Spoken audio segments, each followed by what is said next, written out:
you for support us. We can do the best. Yes โอเคអញ្ចឹងអរគុណសម្រាប់ការ support គាត់ហើយគាត់នឹងខំប្រឹងអស់ពីសមត្ថភាពលទ្ធភាពជាមួយនឹងការប្រកួតរបស់គាត់ So next question Kyrie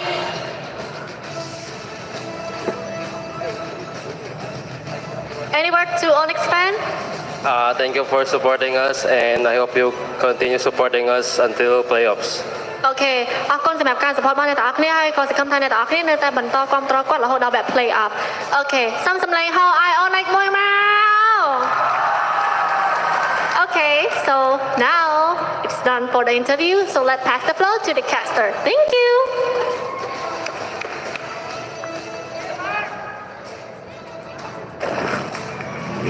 I love it.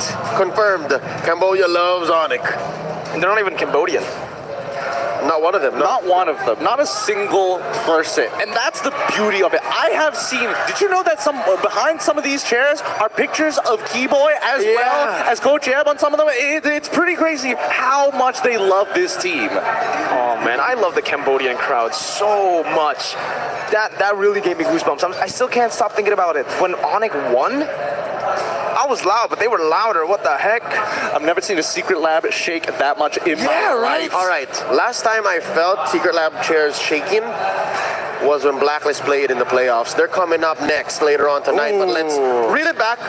Let's talk about Onyx victory over Outplay, a 2-0. If y'all will remember, in the last moments, Keyboy actually held down Hoon, who was their last chance at defending. And there was a luminous thought. I forgot that a Lord was knocking down because of how intense that 1v1 down bottom was. And now let's award our MVP. Let's give it over to CW, who actually played very similarly to how he did in game 1, but now he was the weak side. So yeah, strong side, weak side, CW, golden. Yep, he was holding on to his lane very, very well, minimizing his interactions against basically, and more importantly, he's just waiting in the shadows. He's like, oh, I'm just gonna wait for the rest of my team to do all the heavy lifting. Oh, Feather Airstrike is gone, perfect. I'm just gonna walk in and kill everybody else. And so far, this is the CW that we always see in MPL Indonesia. The CW that never gets the light in the international stage, the spotlight. Finally, we can get to see him at his maximum potential in the international stage, on the international stage, and it comes here against OP. Even Kyrie said it in the interview, right? When he was getting slain, when he wasn't really able to carry the game, CW stepped in. Honestly, to me personally, if I had a second recommendation for an MVP, I am looking at, I would like to say two people, but there's a good combination. I mean, Keyboy and Boots technically were working together to stop Hoon, but Sans, the only way that we would expect Outplay to come up on top, because we know that Hoon was getting shut down a lot, was basically looking for that 1v1 against that Beatrix, and Sans said, no, it's never a 1v1. I won't let you get close to him. I guess this is why I speak for the desk here. This MVP for Chewe was actually very, I'd say, surprising. Is because whenever he would kill people, whenever he would get the payoff, it's off the back of amazing team plays like this, and we'll remember the smaller moments. But look, no, it's CW's cleaning up house. Calvin Unada. That's him. That is him. He is just crushing it. I mean, look the team, and I would agree with Kyrie's statement that, again, he was getting pretty hard carried here to a certain degree. The rest of his team were making sure they were keeping up with his tempo, and Sans, just the perfect bodyguard for CW to turn this game into their favor so very fast. Even though the early game, it went well, mid-game did not go well, late game, that's when they bounced back. Looking at the items here, I'd say Ureshi and Best Player 1 were threading the needle. Look at this. Ureshi, his only real magic defense was the Tough Boots and the Oracle. Wow. Unless he was juggling, this is very risky. I don't think you want to juggle with the Immortality to an Athena or something like that. So again, it just, I would say, a little bit of a lack of respect there from Ureshi for the magic damage. Because again, sure, most damage, maybe it's CW, but Sans, I think Sans is the secondary carry. Sans and Kyrie. Sans and Kyrie. Yeah, that's right. That's the layering that we're expecting. I'm just surprised that I saw the brute force breastplate. It's like, yes, you do stack it up, and yes, you do get a little bit of MR movement speed, but that's like assuming that you are like 10-0 and 10-0 and 10 or something. Like you have a million gold to work with. At some point, maybe they were. At some point, they were ahead way, right? Yeah, like they were 4 or 5K ahead. But looking at how Onyx clawed their way back and shrank that goal lead and eventually came out on top, Kyrie's doing some massive juggling. Look at all these. Yeah. Look at these baby items to whack away at the base. I think right in the end, he tried to go for the immortality, and then he sold it to go for the end, maybe with a few more attack speed, a few more daggers. He was on the way to a Wind Talker, maybe. Just I mean, to be fair, he could have gone for Feather in Heaven if he really, really wanted to like maximize on the on-hit damage. But at the end of the day, let's look at the post-game stats here, and I think this will tell us the story that we're looking for. Because again, Hoon, out of 12 kills, 83% overall team fight participation. But then look at the rest of the Onyx, right? None of them even breaking 70%. Yeah, no, this is a clear picture of a comeback victory. And best player as the Guardian here, 134K. 134K. Not even Ureshi. It was best player who was standing in the front of most of Onyx. And that makes you think now, well, what was OP thinking? Yeah, we saw how they were going for a winning image, but were they going to finish? Were they going to finish, especially after Onyx found that win up top? I think especially best player one here, you know, he was taking all of the damage, but also he was actually winning out in the retry battle. So it really goes to show you, I don't know, what was Ureshi doing, right? I don't really see much on the team fight. What's the end game? What's the end game? I think during the second to the last team fight, maybe, he was putting Ionic edge stacks on dudes. He was killing people. But at some point, where do you become Peel, and where do you again act as... It's weird. There's no middle ground for Uranus. You're either the walking ward, buying time, owning half the map, or you're putting stacks on people. Where do you go when you're not doing either? Here's the thing, right? And especially when you're playing Uranus, there's a fine balance that needs to be made. Yes, you are a living ward, and that allows your macro play, and more importantly, the decision-making to be a lot sharper. But the question is, when do you get that information? How quickly can you relay it to your opponents? Because I would have expected Ureshi to start going very, very bold. You know what? Pull 5 players to me. We get the Lord. That's totally fine with us because we can drag this out, and we know that Hoon scales to basically infinity and can take out every member of Onyx if we play it slow. I think that's a problem. I think he wasn't able to really act as that walking ward because of damage coming in from Amon and also from Sans and the Valentina. The fact that he didn't go and fully respect the magic damage just gives him such a tough time at opening up the map. Oh, well, we can talk about this all we want, but for now we're going to throw into a break. Stay tuned for Blacklist versus Occupy. You're watching MSC.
Nothing can stop our restraint. We are a force to be reckoned with.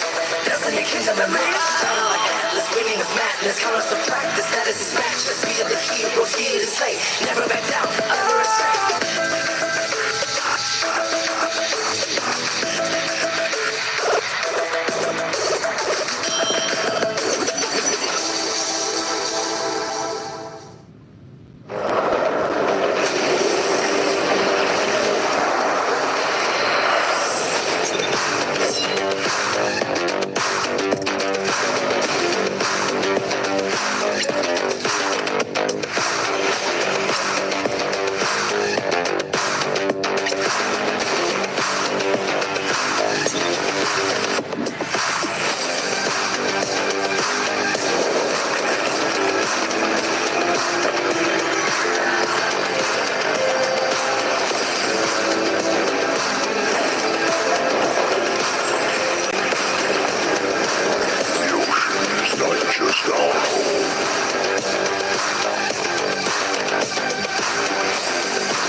For 6 years, Southeast Asia have been the conquerors of the land of dawn.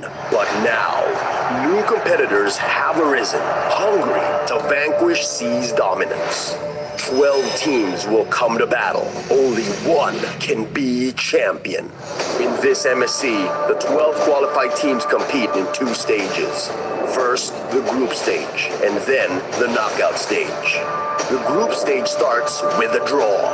The champions of MPL Indonesia, MPL Philippines, MPL Malaysia, and MSC 2023 Myanmar qualifier are placed in Pool 1. All other competing teams are placed in Pool 2. Pool 1 teams will be distributed across 4 groups, A, B, C, and D. The other 8 teams will be drawn randomly into the other groups. Teams from MPL Indonesia and MPL Philippines will not be drawn into the same group, making sure things stay challenging. Each team will fight each other once, with the winner of each match decided in a best of 3.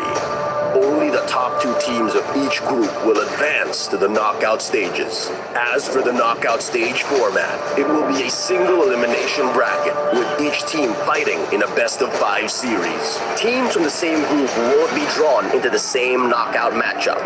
There is no second chance. Losing teams are eliminated from the tournament until it comes to the semi-finals, where losing teams fight for a chance at 3rd place. But after the semi-finals, we come to the grand final in a best of 7 matchup.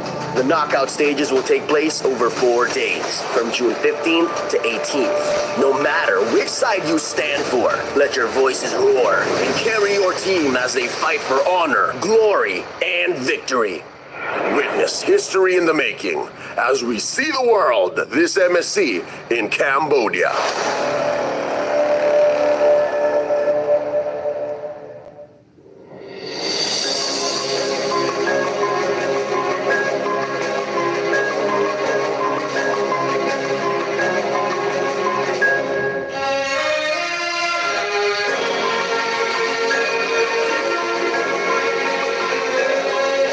My name is John Marvilla Luna. I am the team captain and the tank support of Blacklist International.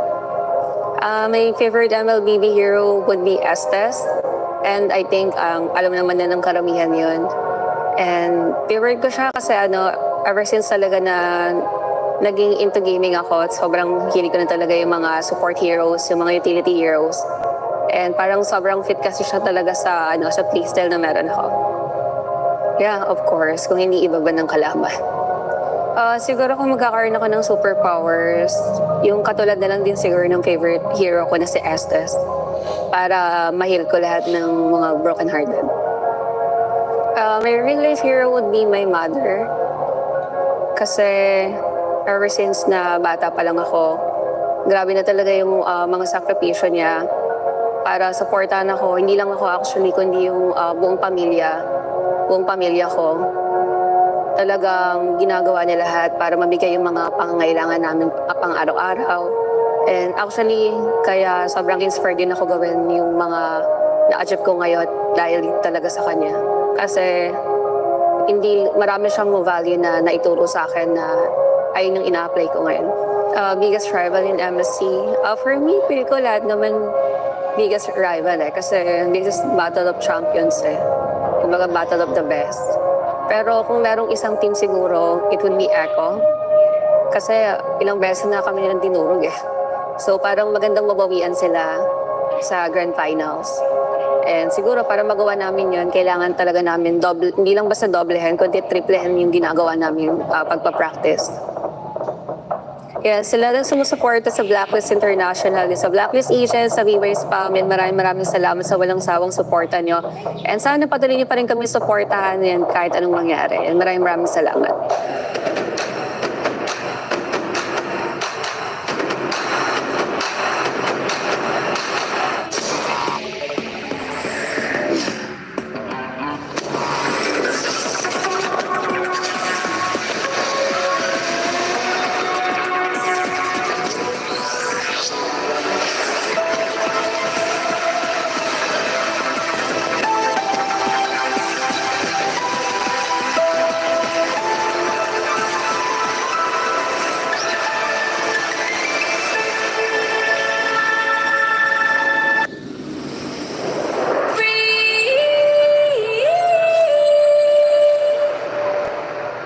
Every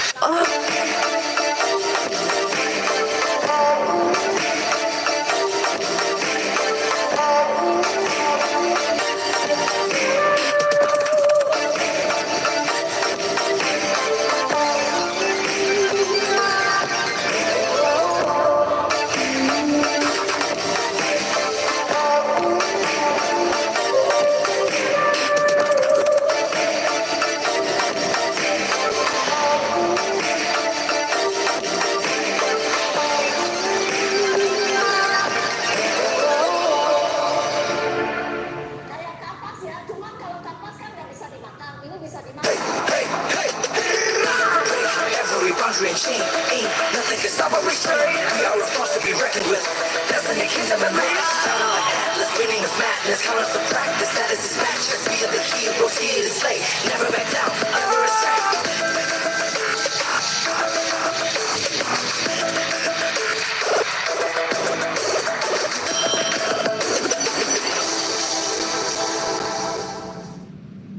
Hey guys, Rose here from MPL Malaysia. It's Mirko from Indonesia. Monica Mickey, Bobby Bidin Kampuchea. Here from California.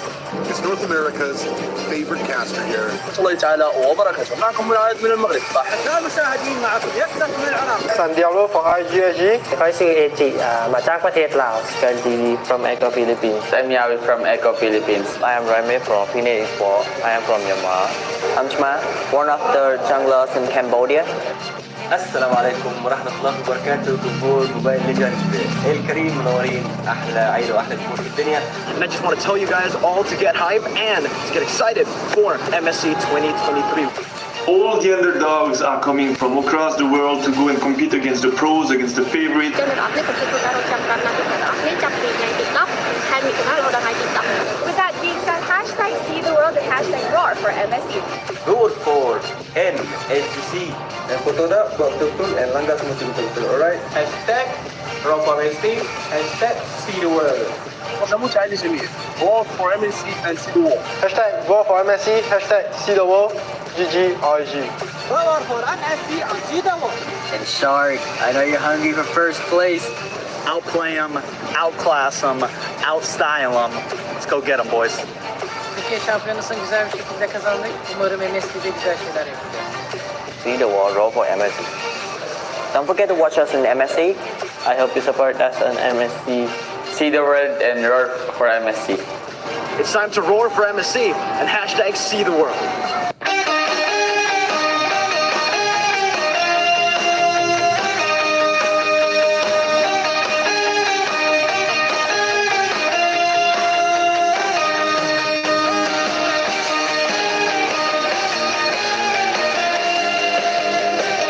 I'm Danere James Del Rosario, also known as Wise, and I'm the jungler of Blacklist International. Ang favorite Mobile Legends hero ko is si Sanshin, and kasi Korean siya general. Tapos yung kit niya sa paglalaro, sa yung passive niya, yung skills niya overall. Tingin ko medyo 50-50 yung paggamit ko sa kanya sa MSC 2023 kasi yung meta ngayon hindi masyadong pabor kay YSS, so mahirap siya ipasok sa sa game, lalo pagka ang kalaban mo is mga pro player din and yung mga best of the best tulad ng mga champion and sa mga first runner up. Medyo mahirap siya.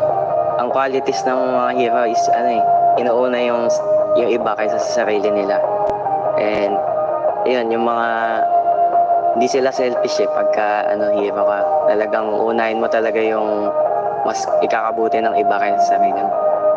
Ang real life hero ko is yung parents ko, syempre, kasi sila yung sa akin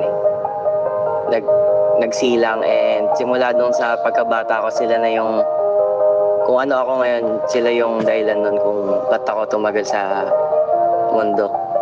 Medyo mahirap yung buhay namin, and yung mama ko is nag-OFW para supportahan kami. And nung nag-start na ako as a pro player, mas sinuportahan pa ako ng mama ko na i-pursue yung pangarap ko. And siya talaga yung pinaka sa akin, nagtiwala.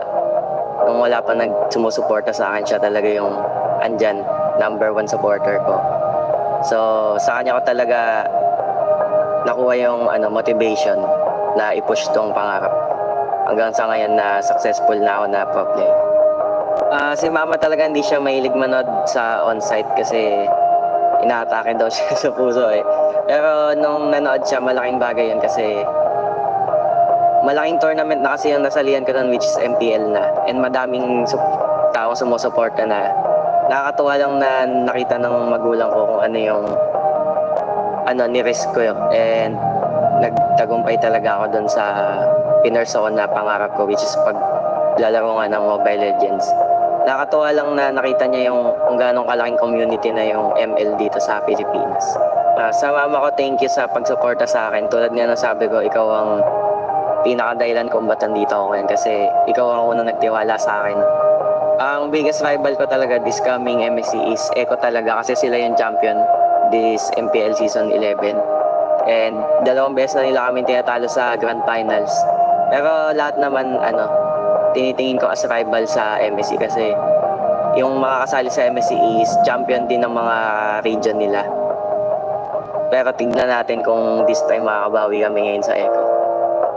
Sa Echo, sana tayo pa rin magtapat sa Grand Finals and this time tignan namin kung kaya na namin talaga kayong talunin. Thank you sa mga sumusuporta sa amin simula nung umpisa, sa mga agents, sa BY Spam, sa Kawais at sa Ma'am Shoes. Thank you sa sumusuporta sa amin. Sana suportahan nyo pa rin kami sa MSC and sana makuha natin yung champion.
Nothing can stop our restraint. We are a force to be reckoned with. Destiny, kingdom, and maze. Battle like Atlas, winning with madness. Count us to practice, that is his matchless. We are the heroes, here to slay. Never back down, never restrain.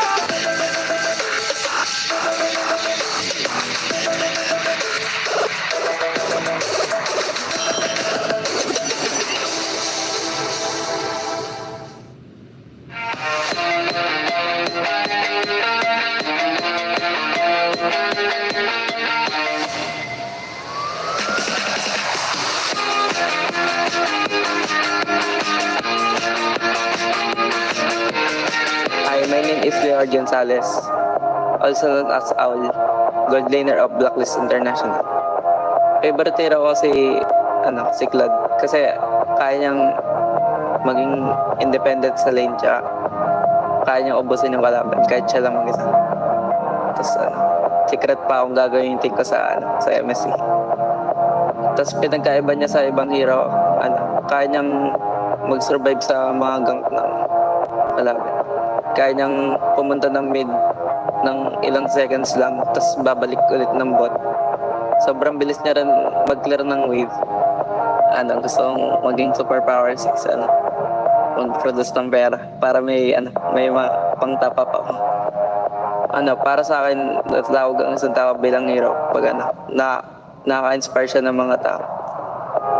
Yung real life hero ko is yung mama at saka tatay ko. Lagi nila ako support sa mga gusto kong gawin. ano po, di ko naman po matatawag na rival, pero gusto kong ulit makalaban si Beniguet para gusto ko silang bawian na sa team. And kasi nung MPL Season 11 Finals, sobrang binugbog nila kami. Kaya gusto ko silang bawian. Siguro po yung plans namin, magbabatak pa kami lalo sa scrims tsaka sa RD para mga champion nyo. Salamat sa sumusuporta sa Blacklist International. Tsaka sana supportahan nyo pa rin kami kahit anong maging result sa MSC.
Nothing can stop or restrain. We are a force to be reckoned with.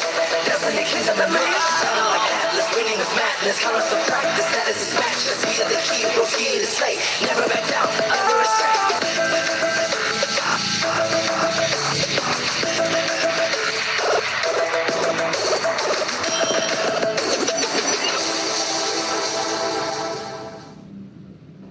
Greetings everyone! From June 5 to June 17, the MSC Guest event will be available in the esports channel in-game.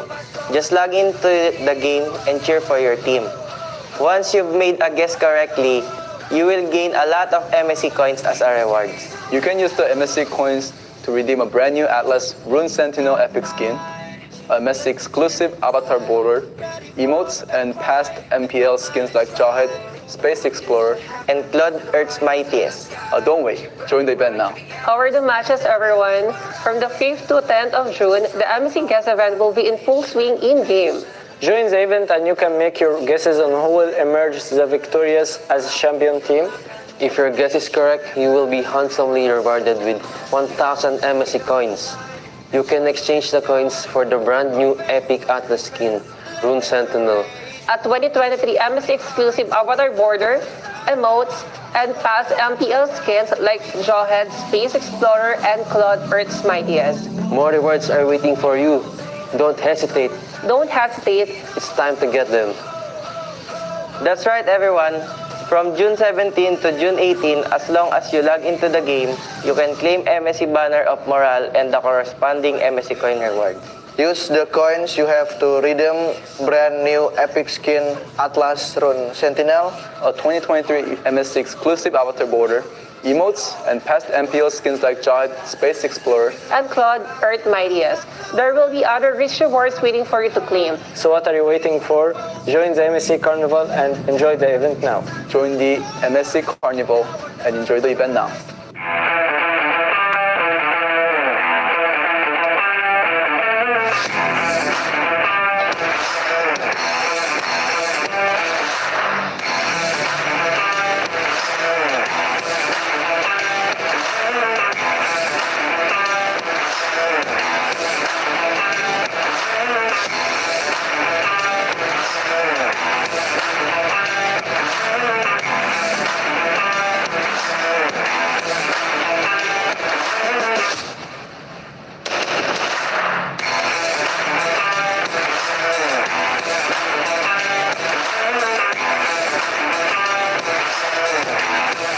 បចំពីខាងសាលានេះពិតជាមានសារៈសំខាន់ ហើយក៏ដូចជាខាងក្រុមការងារបានរៀបចំការងារយ៉ាងល្អ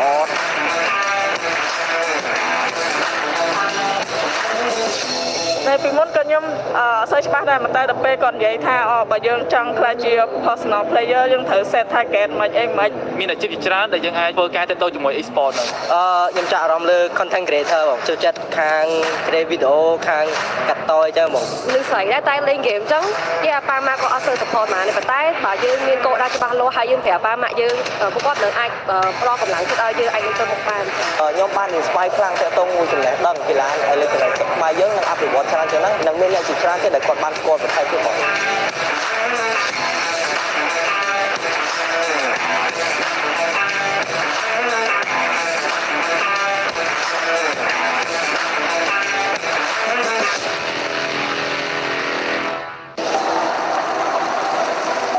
2019 menjadi tahun bersejarah saat Onyx Esports menjadi tim Indonesia pertama yang menjuarai MSC.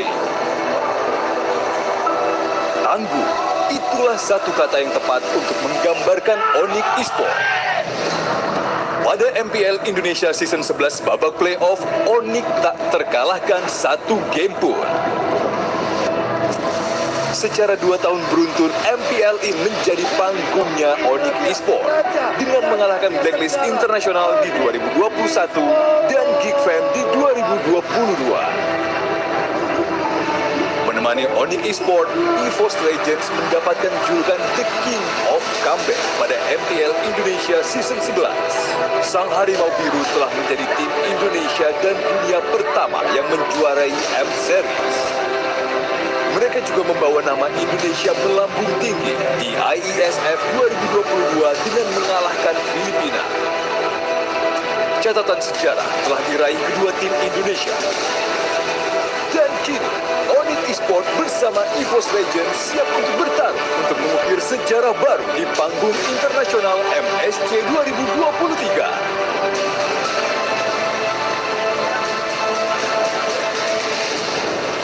Berikan dukungan terbaik kalian untuk tim Indonesia.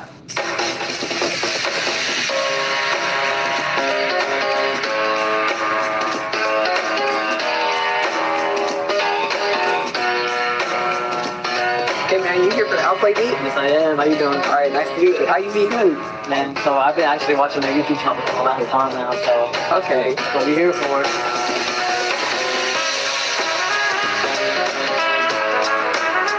Here for the Outplay beat too? Yeah. Hey man. Thank you.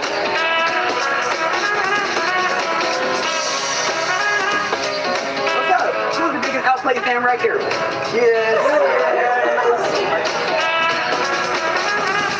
Hello, we're at the OP meetup. First of all, thank you so much for coming and supporting us. And with my team, let's have some fun. Thank you guys. Yes, give it up for it. Welcome in.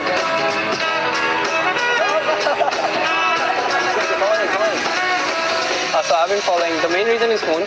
So I've been following Hoon since his days from the coaching team. And then I've been following him, and the only reason I like them OP is like mainly I would say because of Hoon.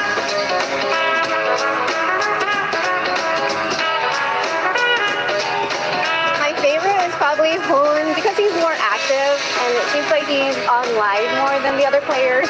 Yeah, so I just watch him a lot before I go to bed. You flew from where? Sacramento. So you're here just for the meetup? Wow.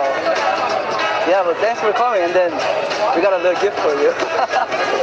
For coming. Here you go, jersey. Thank you.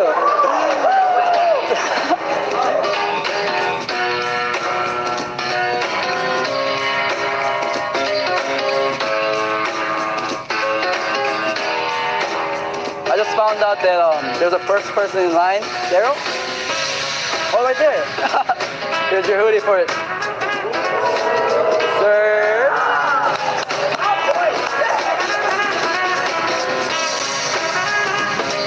I think Outplay is going to win only because I'm biased. I have a shirt to give out, and then I want to do 1v1 with someone, and then winner takes it. Does anyone want to try me? You want to do it? You want to do it? Okay, let's go. Let's go.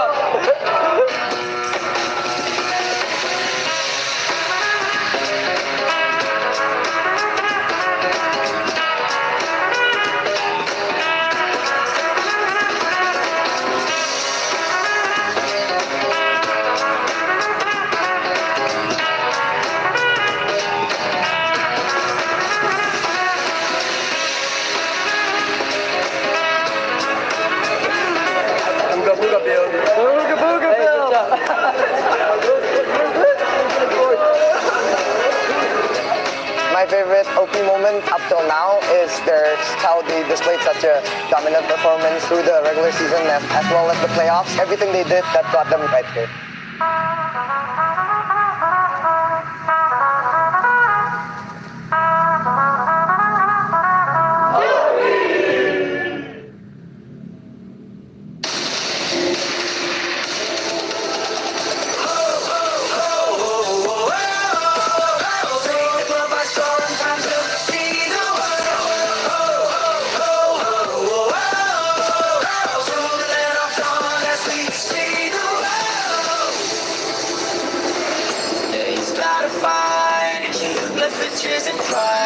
Ready for the battle cry with our might and strive. We're against the heavens, set the fire to the sky. Keep burning bright, kill the allies and enemies mesmerize. Strive for domination. Feel the pressure rising. The fight with your life and for your nation. With your devotion and emotion. Lay it on the line, the choice is yours. Offense or defense, let the courage roar. Reaching for your heart, it's not the song. Now or never, time to rise. We will strive for more. Take the globe by storm, time to see the world. Through the land of dawn as we see the world.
chain.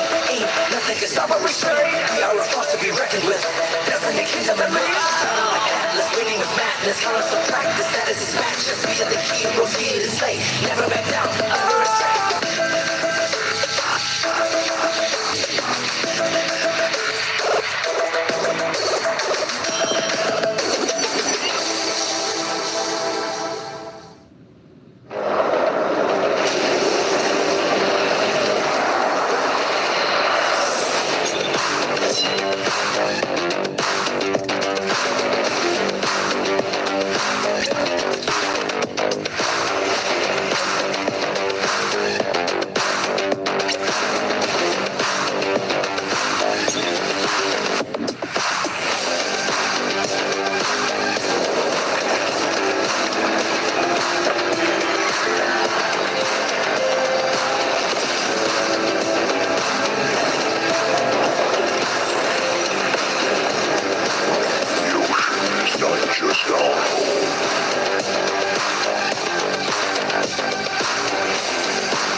For 6 years, Southeast Asia have been the conquerors of the Land of Dawn. But now, new competitors have arisen, hungry to vanquish C's dominance. 12 teams will come to battle. Only one can be champion. In this MSC, the 12 qualified teams compete in 2 stages. First, the group stage, and then the knockout stage. The group stage starts with a draw. The champions of MPL Indonesia, MPL Philippines, MPL Malaysia, and MSC 2023 Myanmar qualifier are placed in Pool 1. All other competing teams are placed in Pool 2. Pool 1 teams will be distributed across 4 groups: A, B, C, and D.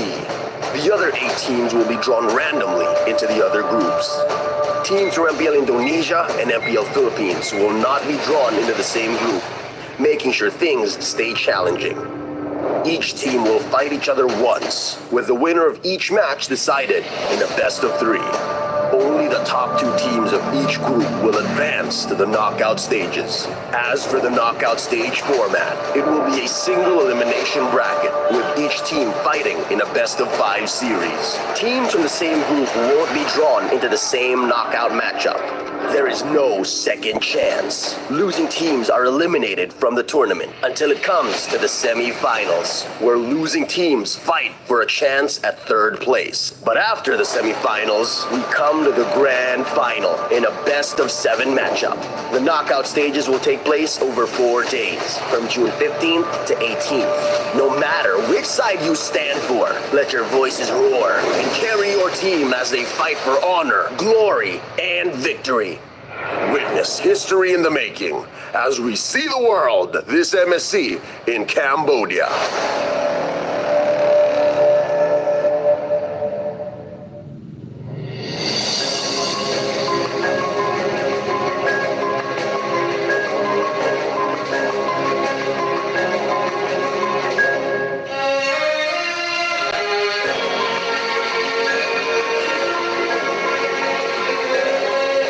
My name is John Marvilla Luna. I am the team captain and the tank support of Blacklist International.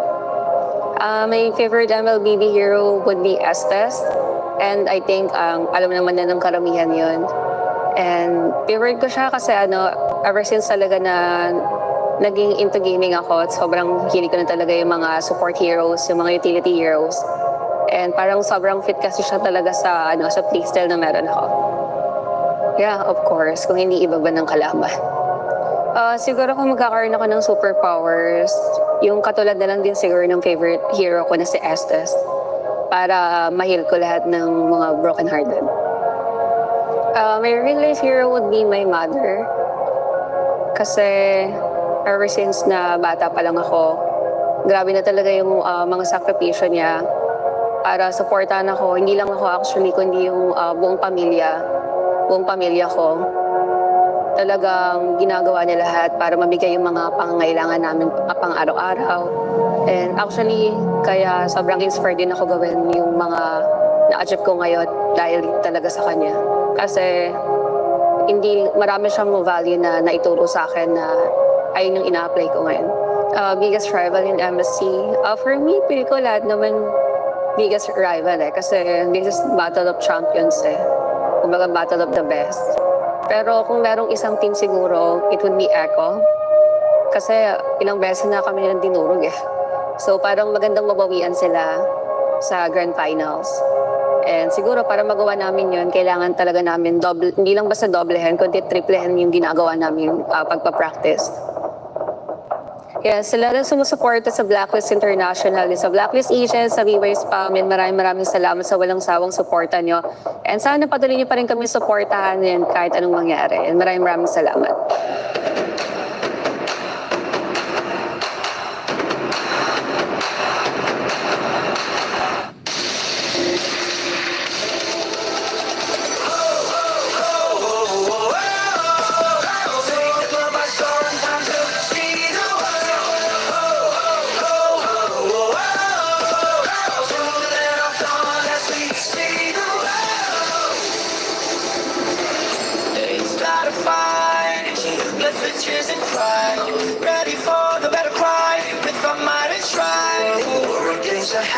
Set the fire to the sky. Keep burning bright, keep the allies and enemies mesmerized.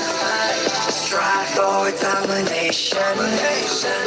Feel the pressure rising. The fight with your life and for your nation. With your devotion and emotion. Lay it on the line. The choice is yours. Offense or defense. Let the courage roar. Reaching for your heart. It's up to start.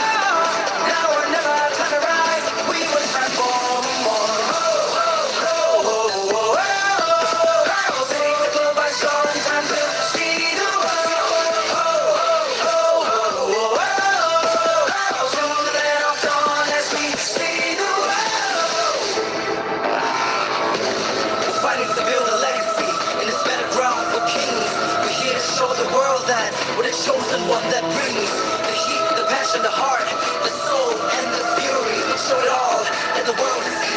We are legends, bearing on your crown. No time to waste, striving to conquer. Face the foes, great grace, be the challenger. It's time to soar. Now or never, climb and rise. We will search for more. Take the globe by storm, time to.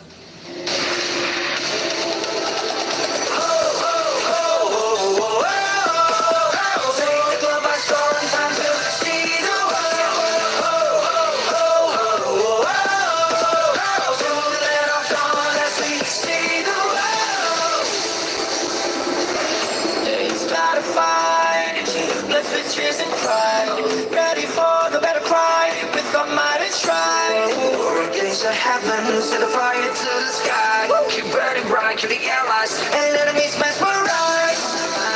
Strive for domination. Feel the pressure rising. The fight with your life and for your nation. With your devotion and emotion. Lay it on the line. The choice is yours. Offense or defense. Let the courage roar. Reaching for your heart. It's up to start.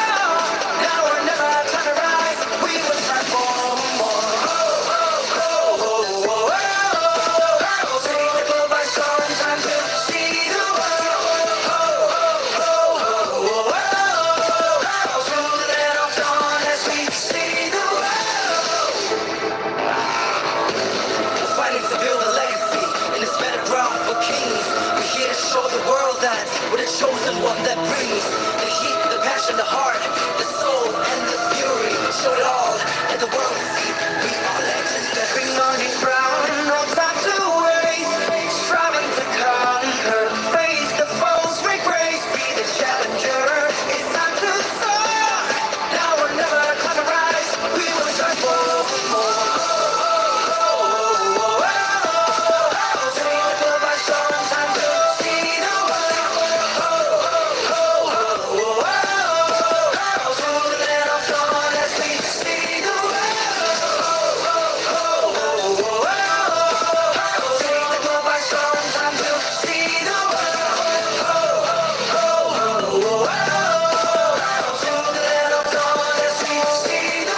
chain. Ain't nothing can stop or restrain. We are a force to be reckoned with. Destiny, kingdom, and reign. Battle like Atlas, winning of madness. Count us to practice, that is his matchless. We are the heroes here to slay. Never back down, ever astray. Jump, jump, fatal length. Yup, sing the same. Match by match, day by day. Determination and one at a time. See the world, mission to conquer. See the world, be a warrior. Warrior on the line, the choice is yours. Offense or defense, let the courage roar. Reaching for new heights, it's time to soar. Now or never, time to rise as we will start from. Take the globe by storm, time to see the world.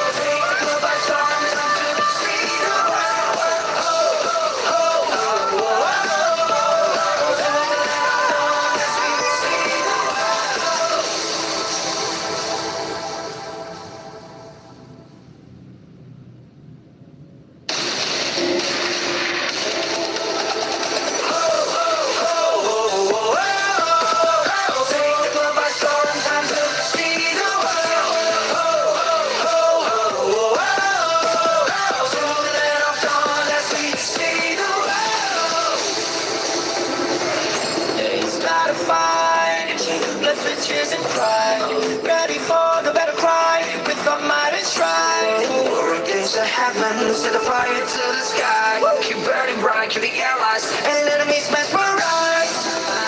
Strive for domination, feel the pressure rising. Fight with your life and for your nation, with your devotion and motion. Lay it on the line, the choice is yours.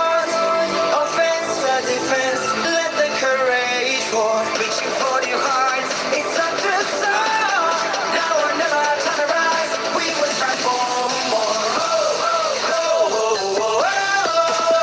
Take the globe by storm, time to see the world. To the land of dawn as we see the world. We're fighting to build a legacy in this battleground for kings. We're here to show the world that we're the chosen one that brings the heat, the passion, the heart, the soul, and the fury. Show it all, let the world see. We are legends stepping on the ground. No time to waste, striving to conquer. Face the foes, break grace, be the challenger. It's time to soar. Now or never, climb a rise. We will strive for more.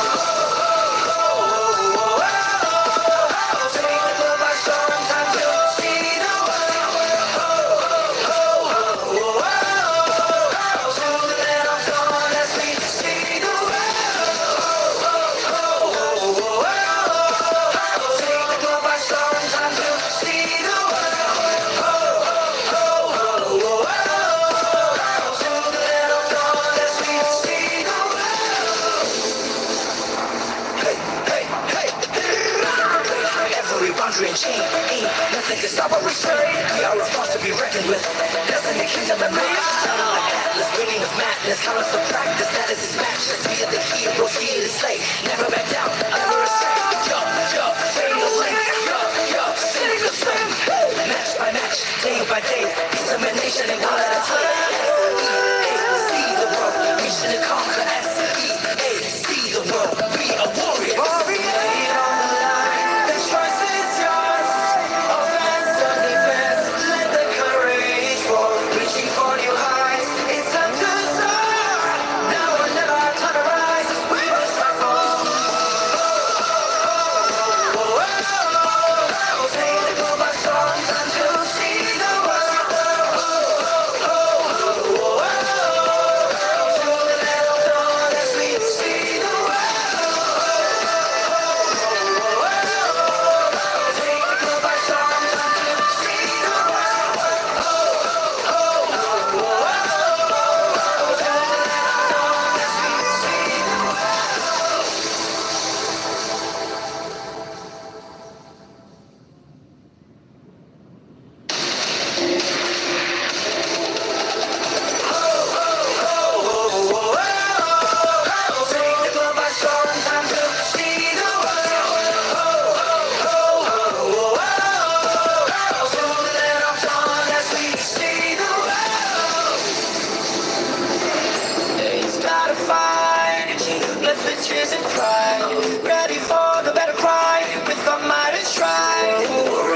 heavens, set the fire to the sky. Keep burning bright, keep the allies and enemies mesmerized.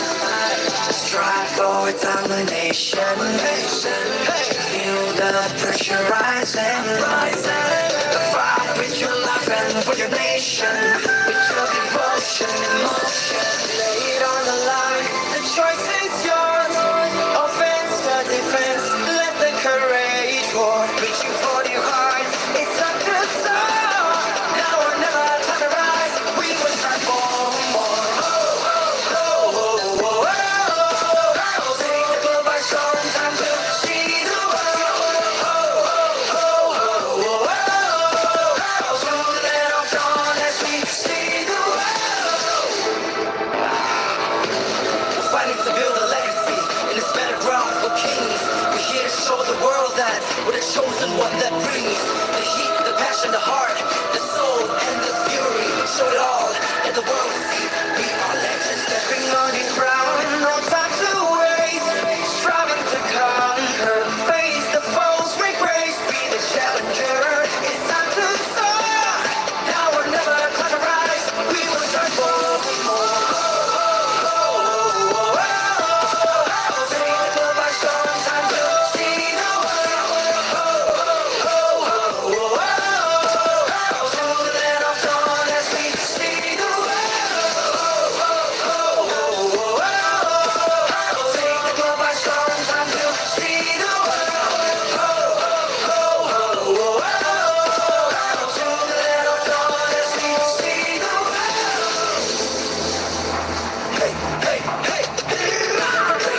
Every boundary and chain, ain't nothing can stop our restraint. We are a force to be reckoned with.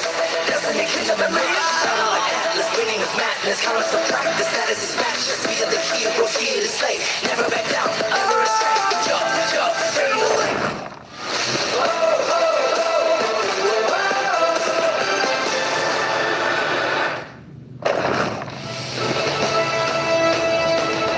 Ladies and gentlemen, welcome back to MSC 2023, the last match of the third day. And we do have a little bit of a surprise for you here. Camera, help us out here. We have Coach Zico. Welcome. So for those of you who don't know Coach Zico, and I'm sure you guys do, definitely, right? He is the coach of Pro Esports, 4th place at MPL KH Spring 2023. He brought Burnex Flash to M4 last year, and he's also a former teammate of BY's at M1. So hi, hello. Welcome. How are you doing? I'm good. You're good. You're good. It's so great to have you here, Zico, because you're going to give us a new perspective that I don't think even us here at the panel can actually show, and even personal experience. I hope I give you like a good experience here. Okay, we're waiting for it, right? I'm really nervous, to be honest. Oh, don't be, because on the caster desk, it's me, Eterna, alongside with Leo as well as Gideon, and usually Leo goes at your service. Hey, you took my line. But again, this is a different take on possibly a long match. There's a reason why Coach Zico is here, because he's here to share some insights on not just Blacklist International, not just VYs, but also through Occupy Thrones. Their current coach right now with them here in Cambodia is Coach Ola, who was Zico's partner in crime for quite a while in his career. What do you think? What are you expecting from Coach Ola? For Ola, I know how he thinks, because he's really a smart person. And for me personally, I know they prepared so much for this. And because, I mean, Team Occupy can really fight. So they just have to prove it here. Interesting. Gideon, maybe do you have a question for Coach Zico here? Honestly, I can't wait for the draft, because there's something about coaches that they have a completely different mindset reading these drafts, and more importantly studying and everything that comes down to the nitty-gritty. Some coaches prefer talking about the team, some coaches prefer counter drafting. I can't wait to see what's going to happen later. Yeah, me neither, right? We're all four of us right now on the desk. We're waiting to get into that draft phase. But of course, before we get into that, we want to thank our our sponsors, because MSC 2023 is powered by Moonton, supported by ROG, the official gaming phone, and Secret Lab, our official chair partner. Thank you to our lovely sponsors, because MSC would not be possible without your support. Now, back again, right? Blacklist International. We haven't seen them on the MSC stage just yet. We don't know how informed they are or how out of form they are, right? Because, you know, when I think about Blacklist, I'm always thinking number one, Philippines number one. Like when I start casting, all I knew from Philippines Blacklist, but things have started to shake up this time. Maybe, Coach Zico, do you have any input towards that? I think for it is about meta, because you know they've been using Mlbb strat since M3. So some of the teams or most of the teams are like studied them and studied how to fight that strat. So I think that's kind of strategy also for the other teams. Okay, so M3 2021, some parts of 2022 they did win MPL Philippines. Actually, since we started in season 4 MPL, we used Mlbb strat. That's still Mlbb strat. yeah. That's where it started. So now that maybe I think, do you agree, Coach Zico? Mlbb strat might be the best choice now. Is Blacklist ready to bring out something new? Because that might be the next step in breaking the code. Yeah, I kind of expecting them to play something new, because I know Venus, you know, he really amazing and great player, and yeah, I think they I really expect them to bring something new. Oh my goodness, Coach Zico, it's great having you on the desk. I know you're super nervous about this, but we've got to address our theme here today, decoding the occupying troops, because unfortunately, to put you on the hot seat a little bit, Coach Zico, we're not only going to be talking about the strengths of Blacklist, but we also have to talk about the weaknesses, because this is Occupy's only opportunity to try and make it to the knockout stage.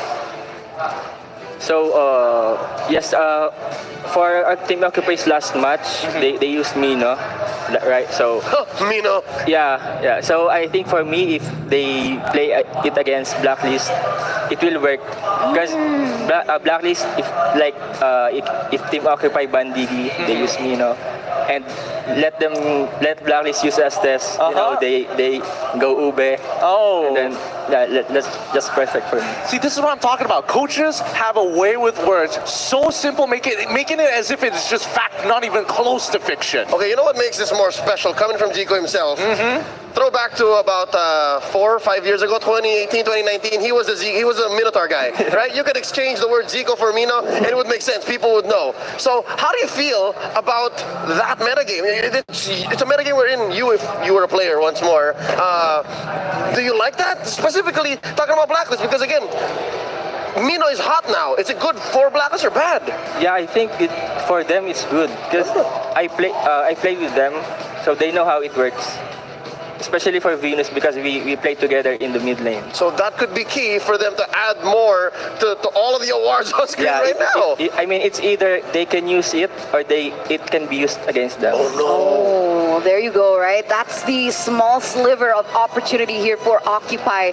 But looking at this right now, the poster that you see on screen here, Blacklist International, they're not trying to create a legacy, right? They're trying to continue their legacy. They're trying to complete the crown here. They have already so many achievements, so many accolades behind them, that maybe this time around they do want to bring it full throttle to be able to take this away from Occupy. Look at this, first runner-up, that's the one.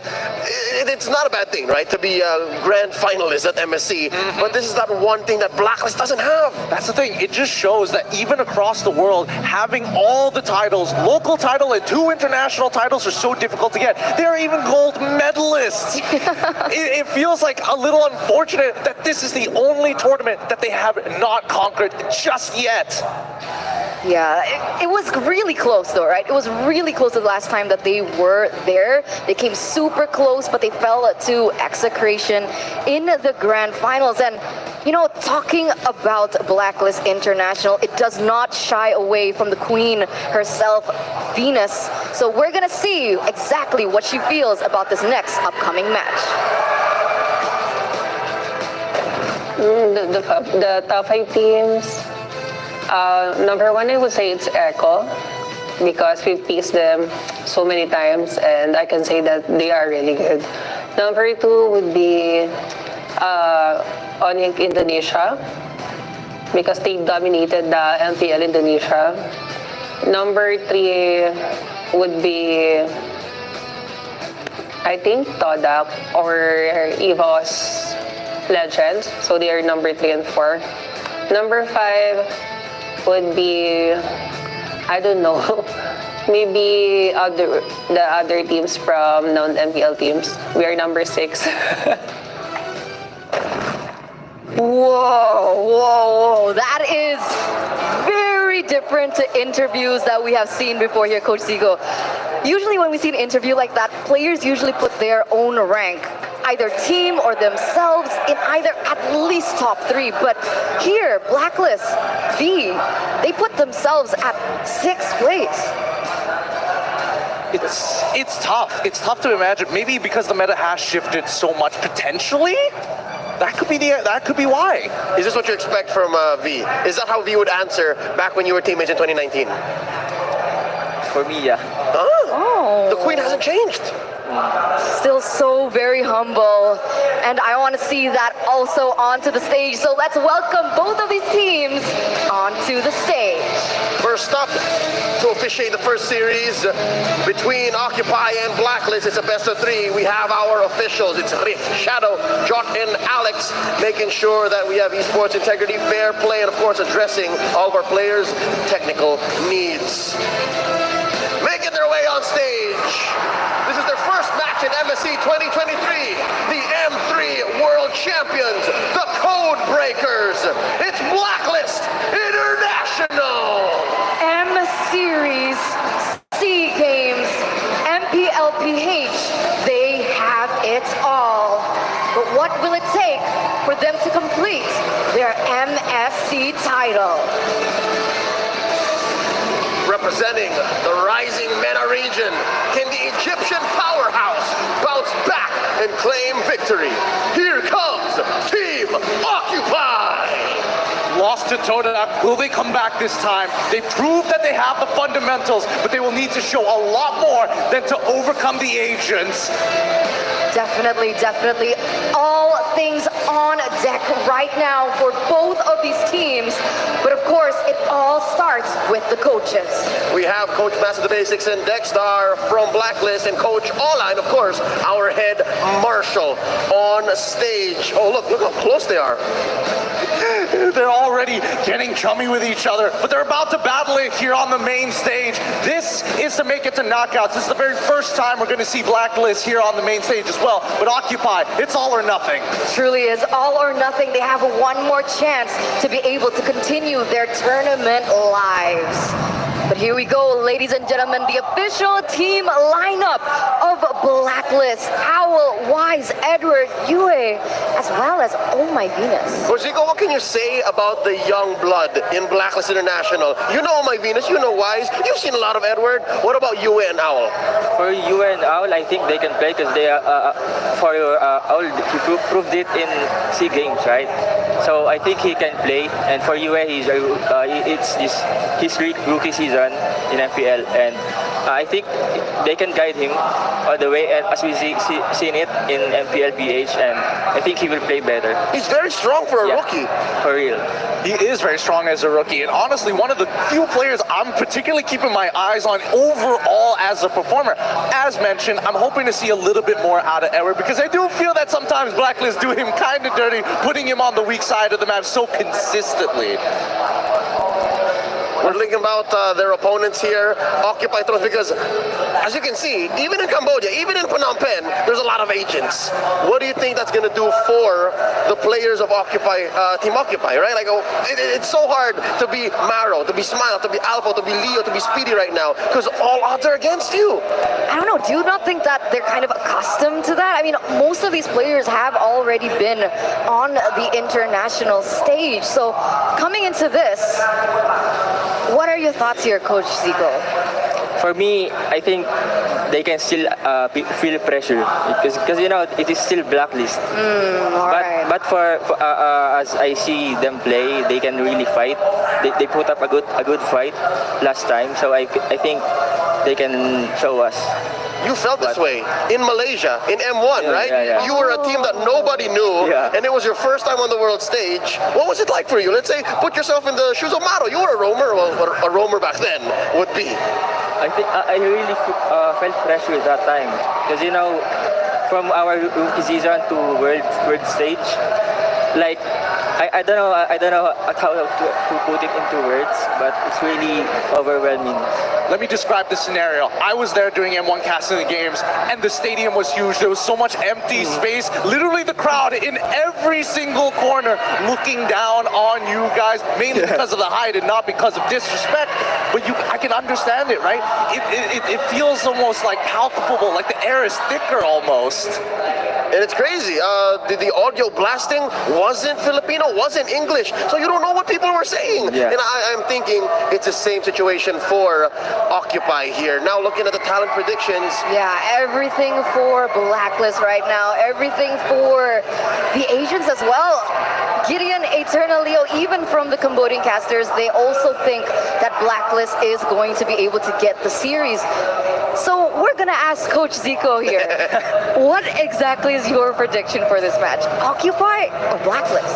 I think I will go for Blacklist. Okay. Maybe a reason why? For all the agents.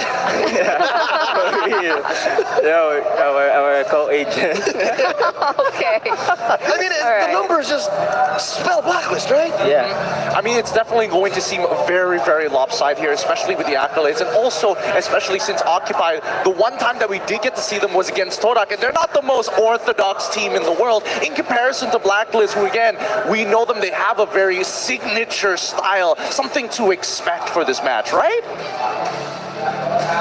What can we expect here, Zico? We had Wise on camera just now. He has a very interesting and diverse jungle hero pool. You think he's going to bring out something new? Carl DZ beat him to the punch. Carl DZ showed the Bane first. Yeah, I personally, like I told you before earlier, I am expecting something new, or like Aldous. You know. Throwback to 2021. Yeah, because last time in Screams, some teams are using it. That's really good insider information. And on that note, Leo, Gideon, Coach Zico, we're going straight into the drafting phase here for game number 1 between Blacklist as well as Occupy. We'll see how this drafting phase pans out. All right, let's just get right into this, and straight away, I heard you guys. I overheard your little conversation with Leo. Tell me more about these scripts, because again, we're seeing so much Novaria ban, and speaking of which, I wanted to bring up the Minotaur, and almost instantly we see the Diggy ban coming up from Occupy. For me, since they banned Diggy, I think high chance, because they already played Mino, and they played well. So I think they will take it.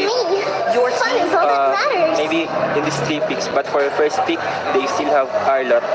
They still have Arlot. Why are we leaning towards Arlot? Why aren't we thinking about along the lines of maybe even Yves almost? Because we did see the Farsa ban come out from Occupy as well. Yeah, because for me, if I were in their position, I would take Arlot, and then I want to give Blacklist their Glue and Farmis. And then for my second and third pick, I will take Mino. I gotta write this down. Somebody got a pen. I didn't write this down. Throw that over to me, because this is great, right? And I'm surprised. Why actually let the Glue over to Edwin? Like, isn't this one of his more signature picks on the weak side of the map? But he can honestly dominate at the same time. For me, Glue is not really reliable in this patch, because Arlot has better micro, can macro, and the skills cooldown is much.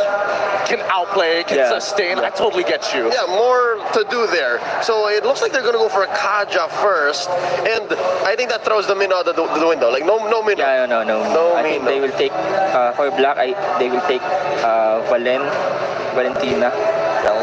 Valentina seems already good. I mean, it's already a good ultimate to steal. That's a US special. then what are they going to pair it up with? Again, every time when I look at a draft, I'm thinking, right, how do you pose the next question to your opponent? Maybe Fred Green. Ooh, that's a good shout. Arleth gets picked up from the side of Blacklist International. 89% overall pick and ban rate with a 50% win rate. Personally, for me, I thought it was going to be higher overall. Yo, if there's anything Zico knows, it's his old teammate. There's a friend. He's nailing it, he's nailing it. But even for Occupy, instantly carrying as well as Yeah, Blue. I think they're so ready about this because they already picked. So for Blacklist, I think they will Valentina or Eve. Valentina or Eve. Is this the coach Ola special? This is how quick Ola is on the trigger. Yeah, when you guys were always working like that. together, just pow, I know it. Because if like that, it's already planned. It's already planned. And this is for game number 1 as well. And they're not even the ones who really, I mean, it's a coin toss to see who starts off on the first pick or even the second pick. So preparation-wise, having both covering all the angles. Speaking of which, before this pick even comes out, Coach Zico, what do you prefer these days in the current metagame, red or blue side? Your team is... Red side. Red side. Oh, that's interesting. Because like earlier in the MSC, there was so much like blue dominance, and all of a sudden we were seeing that slow turnaround as the days go by. Look at this, Coach Zico, they got the answer to the glue. He's gonna blow up that glue. The Faramis. I think that's. I don't know. It's outdrafted for me. Is that something Ola didn't see coming? Ola didn't see coming? Yeah, maybe. Oh man, that's a little scary then, right? Coming to the second phase, but we do have a stat here for the queen herself, right? Both Oh My Venus, Florin and the Diggy have had 100% win rate during MPL PH Season 11. With that in mind, do you guys think that Florin might actually surface here? Who's the Faramis going to? For me, I think UA will play Faramis. Or if Valentina is still open, they can still go for Faramis Roam. That's right. And again, the Florin is still open too, but just the same, there's a lot of flex from Blacklist off of the Faramis alone. Mino ban. Mino ban, Akai ban. Are they banning away Leo's heroes? Yeah, I think they will ban Lance. They will ban Lance on this in the next 10 seconds. Okay, so at least or we Martis. know. Or Martis, that's also a really good shout. But instead they're going to get rid of Valentina. I think UA will play Faramis. Okay, so that's a telegraph. Telegraph? Yep, that's a message. So UA on this Faramis, that means the supports are still generally open. That does mean that, I don't know, I'm looking at Occupy's position. How do they actually break out of this? With their first 3 picks alone and the Faramis into the glue, which is such a terrible matchup. I feel like Occupy got to double down on their pick composition, right? They're just looking for picks all the time and trying to minimize these fights. Blacklist, they can still go for last pick Estes for me. Oh, the Estes is still out there? Yeah. Oh no. Do you think that they're going to play the signature so early on during MSC? I mean, in the interview, I guess V said that she is going to use it if it's left open, but with the Yeet being picked up, nope. That means V's on Faramis. Confirmed. So we're still waiting for Owl's hero. Coach Zico, what does Owl want to play? Maybe Claude, Bea. But for Team Occupy, they could still go for Kadita. Partner with Kaja and counter Eve. Blow up that Eve. Blow up that Eve. That's totally right here. But instead, they actually go for the Xavier. Rather interesting taking the Xavier right now because it felt like they want to go for their pickoff composition. And at the very least, with the Xavier, they can try to capitalize on it. Maybe just a little bit more. They got 2 enablers, 1 pickoff. I think it's like okay at the very least, but they can still team fight at the end of the day. But there's a question here. Coach Zico, is Occupy Throne's lineup not too expensive? That's too much scaling. Yeah, that's too much. I think they really need to take this on late game. Take it slow. If Blacklist takes the early game, they're done. That's risky. But it is game number 1. How do you think they're gonna, just even it out, right? They have 1 more pick.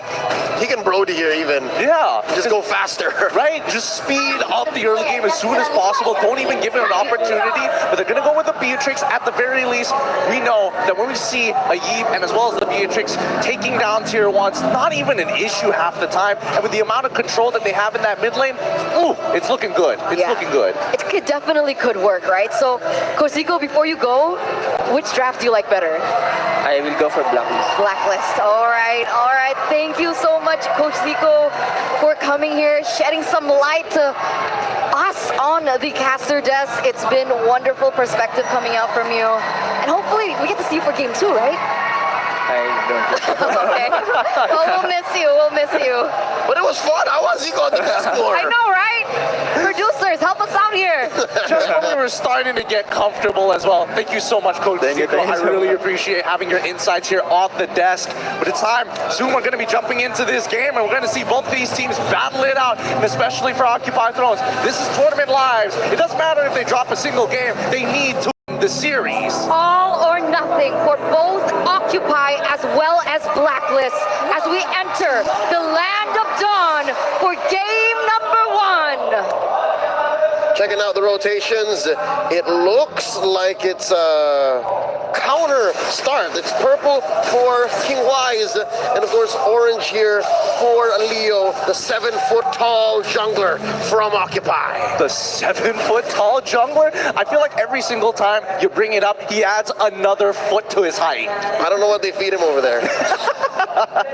As we see the early game actually start to pan out, right? We're seeing Occupy Thrones, and especially for Maro, nothing too out of the ordinary, but especially on that top side where Glue is going to be strong into this Arlott matchup. For now, you know, until we start seeing the scaling happen, the information has been scouted out. They know Fredrin is moving towards the bottom side of the map. Now that's what makes it so curious for me, right? The way that both of these teams are playing, because honestly, if I were Blacklist, I'd probably put most of my bets onto the EXP lane just so Venus can get that level 4 quicker. However, perhaps maybe because, oh, wait a minute.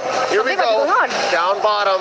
That's some action started out by Blacks International. Oh, first blood drawn by Leo on King Wise.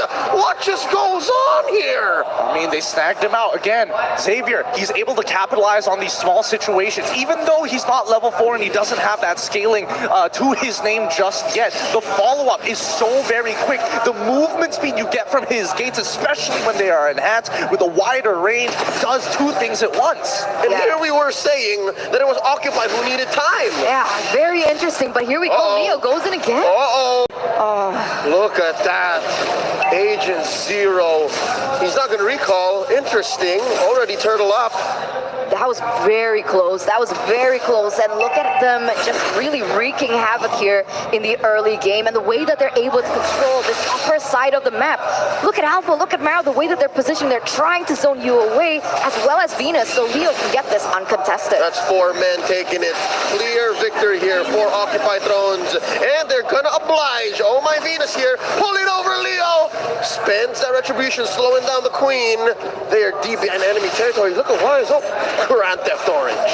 Yep, he's going to make sure that he, at least, I'm not going to be there for the turtle, so therefore I'm going to take all of your jungle while I'm down on the bottom side of the map. Make sure that at least there is some kind of cash flow working for Blacklist International. I will say, though, they were holding Edward quite a while up on that top side of the map, and by the way, Unbending Will.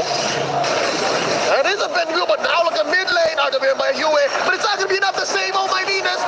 Leo gets another. Alpha gets on out of there. Not enough damage from Owl just yet. What's going on? Occupy's winning the what? Last 2 or 3 big engagements here. Yeah, you can see that being reflected to their economy, right? 1,200 gold lead already. And this is completely the opposite of what we expected from the drafting phase. Blacklist with the Beatrix, with the Fermis, and even the Eve, especially after level 4, should be able to have more say when these team fights go down. But what we're seeing is the exact opposite. How are they doing this? I think a lot of this is a testament of Leo, right? His mechanics are keeping him extremely sharp. He's maxing out his stacks just so when he does go in for the puncture, it really hurts, or even the Thorn Rose, right? For the rest of the team, and especially for Owl, he's got to play it a little safer because he knows that Occupy have hounded him on this bottom side. Owl forces the flicker, but the DJ comes in. Owl didn't see that coming. He goes down. That's a kill going over to Occupy once more, and they're pressuring gold lane. Look at all my Venus and Wise. There's only so much they can do. Underneath, this tier 1 down bottom. Leo dives in. That's a fan execution spent in. Plus a puncture. Force the flicker from the Queen. Leo gets the kill. And there's the RWM by Yue. And they're still going to punish Wise. Vengeance going down. And here we go. Split from the Glue. There's the final slash. Flicker out. Occupy traded. Oh, what a rotation here. They're calling in Alpha. They're calling in all the guns to make sure that whenever they make a movement, they can capitalize on it 120%. They're not leaving it to chance, and I feel like Blacklist, they're trying to be as hyper efficient as they can, but a couple of missed mechanics, a couple of unfortunate positions, even with the RWM at times, you can see that maybe for the newcomers, the new bloods even, a little bit of nerves, but keep in mind, Edward is going to be looking for the rest of them. They're going to be trusting in the Queen's call overall to make sure that the team stays tight as possible, so it only gets better here on out for Blacklist International. Yeah, it's insane to see the development, right, from both of these teams right now after those few team fights. But so far, it seems like Owl, who should be having a better time in the lane, is already behind. Like, you can even see it in the EXP disparity, and that's exactly what Occupy wants up until this stage. And it's looking bleak, especially now that both of these teams are going for the next objective. That's a 2v2 up top. Turtle has been reset. That's the split already spent up. Edward knocking him up. There's the possession coming in, the pull onto Wise. Oh, Appraiser's Wrath coming in. There's another knock up. Turtle still standing, a third of its life in. And they are going to let go down bottom though. They pop the Queen once more. Kill going over to Speedy, but the Turtle goes over to Blacklist International. You can see how they're dividing and conquering, and now Blacklist are starting to adapt, figuring out where the movements are going to be. But Occupy, they want to continue this oppression down on the bot side of the map. The fact is, Speedy is still alive. He's got quite the goal lead on his hands against Owl, who's just trying to survive. Yeah, it's so unfortunate, right? You're not accustomed to seeing this. Sure, has some damage here, but up until this point, she's not able to reach her power spike just yet. Oh, the RWM keeping them where they need to be. Owl pops Speedy, and now from the west, there's another. Oh, that's a double for Owl. Oh, Smile was misplaced, and there's the Appraiser Draft and the knockup. Still lacking the taunt, forcing out a flicker from Maro. It takes down the Kaja, and Leo is in trouble. There's a puncture on out, but look, Wise gonna catch him, and will Wise finish? Oh, there it is. It's not enough. The taunt finally gets him down. Venus gets sweet revenge. Yep, this is a collaborative effort coming in from Blacklist International right now. They've fully adjusted to how Occupy have been playing the game. They made these off-tempo plays. They didn't expect Occupy to kind of disrespect the protocols that we're all used to when it comes down to these neutral fights. And now that they've adjusted, the entire team has kind of realigned themselves, and the calls coming in from Oh My Venus, impeccable as always. Oh no, that's a three-man rotation up top. Down goes Agent Zero. Speedy gets a kill and a turret. See, I love this, right? I love this back and forth. I love that Occupy are still able to trade back punches against Blacklist, who up until this point have actually taken back that economy lead. They have a turret in the top side, and now with 10 seconds remaining on the next neutral objective, both teams are going to go for it. But something to note is Wise and Leo are at the same level. Lancelot, Fredrin, who has a better chance getting that turtle? Whoa, whoa, whoa, whoa. I mean, I would say that it's pretty 50-50 as of right now. Wise now has quite a clear advantage being the level up, but notice the positions from Occupy. Oh, Wise comes in with a taunt and then knock on the final slash. Agent Zero pops one. Smile goes down. Now Maro out of position. Look at how deep Blacklist is. Oh no, but wait, they cornered up Maro. They're going in. Edward, can he get it? And that's gonna be it. Not gonna be enough to sustain, and now the Lord is up while Occupy are 2 men down. This is not a good position, especially for Leo. He's gonna try 1v4, but it's looking real grim here. Oh no, they're gonna pop him. Speedy makes the most of it down bottom. That's gonna be the Lord over to Blacks International, but they will have to concede this bottom lane tier to one turret. And even then, it's not much of a loss, right? 2,000 gold lead already, and it's not just about the numbers, right? It's about the map control that they already have built for themselves. And one of the main things that Blacklist needs is that map control to utilize these bushes to be able to get into that back line and just prevent that damage from Smile from getting onto the members of Blacklist. Yep, and now with the Lord pushing down on all sides. Lord and Powered Ninjas pushing it down from all sides, everywhere. Blacklist International, notice that the movement's coming out from specifically Owl. He feels like he's going to get targeted again. And even for Edward, he doesn't mind too much, but at least with Wise, fishing for that information, knowing that at the very least, he can withstand the damage, and it doesn't really matter. He's got an early immortality, makes it even more of a reason why opening the map for him is going to be the best solution. Interesting.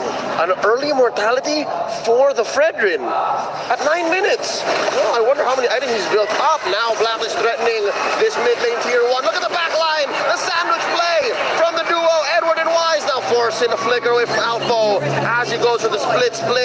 And down bottom, it's Smile. Up top, it's Leo. Occupy seem to be scrambled. Yeah, it doesn't look like they wanted to commit onto that, but they also wanted to look for something else on the map, but even that they weren't able to achieve it just yet. I'm curious to see what the items are looking like here. Whoa, whoa, whoa. Venus is still able to get out. Still sound. Oh my God. There's a knock up onto Alpha. He's not going to live for long. Yue gets the kill, pushing back all of these members of Occupy behind their tier 2. Man, that's a little unfortunate there. And this is why, especially when you have the Arlet and when you're side lanes, once you unlock him out of it, the mid tier 1s and tier 2s, as much as I would like to emphasize the tier 1 mid being one of the most important objectives on the map to give you access into the jungle, with Arlet's displacement, you can make dives from many different angles and you can make it work. Just remember, it goes from left to right. Oh man, looking at the in-game equipment, right? Very aggressive from the mid laners, right? I want to emphasize on this because most of the damage should rely on Xavier here in the mid game before the carry reaches that item power spike, right? Only 2 items for him right now. Not enough damage in my opinion. It is going to feel onto Owl, but other than that... They oblige Alpha. He wasn't expecting that much damage. They pop the XP later and Onyx. Oh, let's go see him play. Look at this underneath. Leo might be off position. Smile goes down. But wait, can Owl survive? There's a final slash from Edward. And now Wise surviving. He does have the immortality. Watch out. Dashing on through. Oh, this is a messy engagement. Wise is separated from the rest of Blacklist. Here comes my Venus and Owl as well. They might pop Owl's immortality. The answer is no, he lives. Leo, though, at a 10th of his health, they push tier 1. They finally crack open that tier 1. Wise, he doesn't mind. He may be a little low, but the rest of his team should have more than enough damage. And with the passive, he's going to regenerate with not Sky Guardian's helmet, the Guardian's helmet, back to where he needs to be. But more importantly, do they really need this Lord? Personally, I don't feel like they want it. They want Occupy to walk out of their base. They want Occupy to get wiped out so they can finally finish this off. But notice that even Occupy don't want the Lord. They recognize that they could potentially lose a fight. Play to your strengths. You have a Kaja. Look for those angles. Yeah, they want to be masters at baiting right now, right? They need to be able to bait Occupy to be able to get more on the board. And like you mentioned, they realize that Speedy just centralizes his focus on these objectives. Edward, the only one in the base to defend. Oh, those are 3 big siege minions. Edward has to do some work. At least Blacklist have gotten something off map. All this while, Occupy was playing footsies across. Now, Maro, look at this. Does he know that there's this bush? Oh, rings of order and lightning bombs through. No engage here. Oh, man. I mean, he almost got snagged up mid-animation of the lightning bombs with the final slash coming in from Edward. Just a pixel off from clipping him. But in the meantime, this is going according to Blacklist's plan, right? They wanted to play for that early game. Unfortunately, didn't go as well as they wanted to, but they can still recover from this. Occupy, on the other hand, if they can defend this upcoming Lord, make it to the 42k mark, at least we know that they have a chance in the later minutes. I'm guessing probably around the 16th minute is when you're going to see Occupy really hit that peak. Yeah, to put it into basic words, they just need to buy time, right? They need to buy time for Speedy to get online, for Smile as well, because at the end, Xavier, despite everything, he does still deal that damage from a really long range. And look at that kiting as we head into a technical pause. Ladies and gentlemen, it's only going to take a while. Don't worry. Remember, fair play is our utmost priority. We want to make sure that both the players, even the fans, you guys as well at home watching, get the best viewing experience and get the best playing experience as possible. let's slow it down a bit. I did not expect that explosive of a start from a lineup that we expected to scale. Yeah, I thought so too. I definitely thought like, yeah, they're not going to get punished too hard with this. They're probably not going to go up to the blue lane, so the only place they could go down is bottom side. But I don't think anybody was expecting them straight off the bat at level 1. Maro is like, let's skew the favor of this fight. Let's make sure Owl feels as uncomfortable as possible. And if we can get, if we can just, you know, cut the time to scale in half for Speedy specifically, our pickoff comp during the mid game just doubles in value. Oh, look at that! Look at the agents here in Cambodia. Man, I mean, we saw the agents in Indonesia, right? For M4 in Jakarta, and they were doing that much. And now they're here as well. Oh, the support for Blacklist is just amazing. I can confirm there are some Filipinos who actually took a break off of work, who booked tickets to fly out to Phnom Penh, and I'm guessing that's who you're seeing on camera. I also have to talk about the merch that they're giving out here, like the headbands with the crown as well. Genius idea, but at the same time, where do I get one? Yeah, right? Can I get one? Just outside. Just oh, outside? Yeah? Is it free? I'm guessing there's freebies? There should be a Blacklist booth. Oh, okay. We know what we're going to be doing later, but in the meantime, the troubleshooting will take in place, and we can start talking about the game a little bit more. I'm expecting it to be pretty much an obvious ping issue. Owl, his position right there, the fact that he was just taking it without sidestepping does beg a couple of questions, but let's have a look at a few words from Wise. On representing NA for MSC, we can't underestimate any team in our group because the Philippines caster also said that it could be hard to go against Todak, wink wink. And Team Occupy almost beat RQ and M4, so we need to look out for everybody in our group. I did the wink wink for you, Gideon. No, thank you. I appreciate it a lot. So you know. It might not necessarily be me, to be fair. It could also be LaFell. Yeah, LaFell's not here though. I'll take it. Or even Leo for that matter. Alright, we're going for Leo then. Thank you. I'm a Todak fan. Okay. But also a Blacklist fan. Now I have a question, I right? love ML. We all do. Alright. We all do. We all love Mobile Legends. Question. Okay, yeah. Back to the question, right?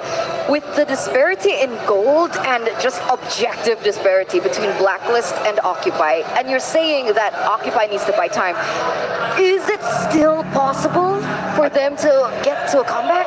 I think they're going to have to sacrifice some inhibitors here, but let's jump back into the fight. Whoa! Real world manipulation. Enough of a box to threaten the kill here. Eventually gets Maro, and there's an ult coming in from Owl. They do clear the wave. Occupy still breathing, and they take down the Lord as well, but there's still this huge wave crashing through. They did kill the minion, the siege minion. Down goes Smile, down goes Leo, Alpha as well. Where's Speedy? Defending down bottom. He's clearing that wave, but here comes Blacklist, making a beeline for the base. Ladies and gentlemen, what a statement from the M3 World Champions. They wipe out Occupy, but they're still breathing. Maro here, a little too hasty there. Yeah, Speedy gave up his life just to get rid of that low minion, and now Maro himself might have to do the same with the collapsing of the waves. RWM, Maro gets his immortality popped, and just like that, Blacklist takes game 1.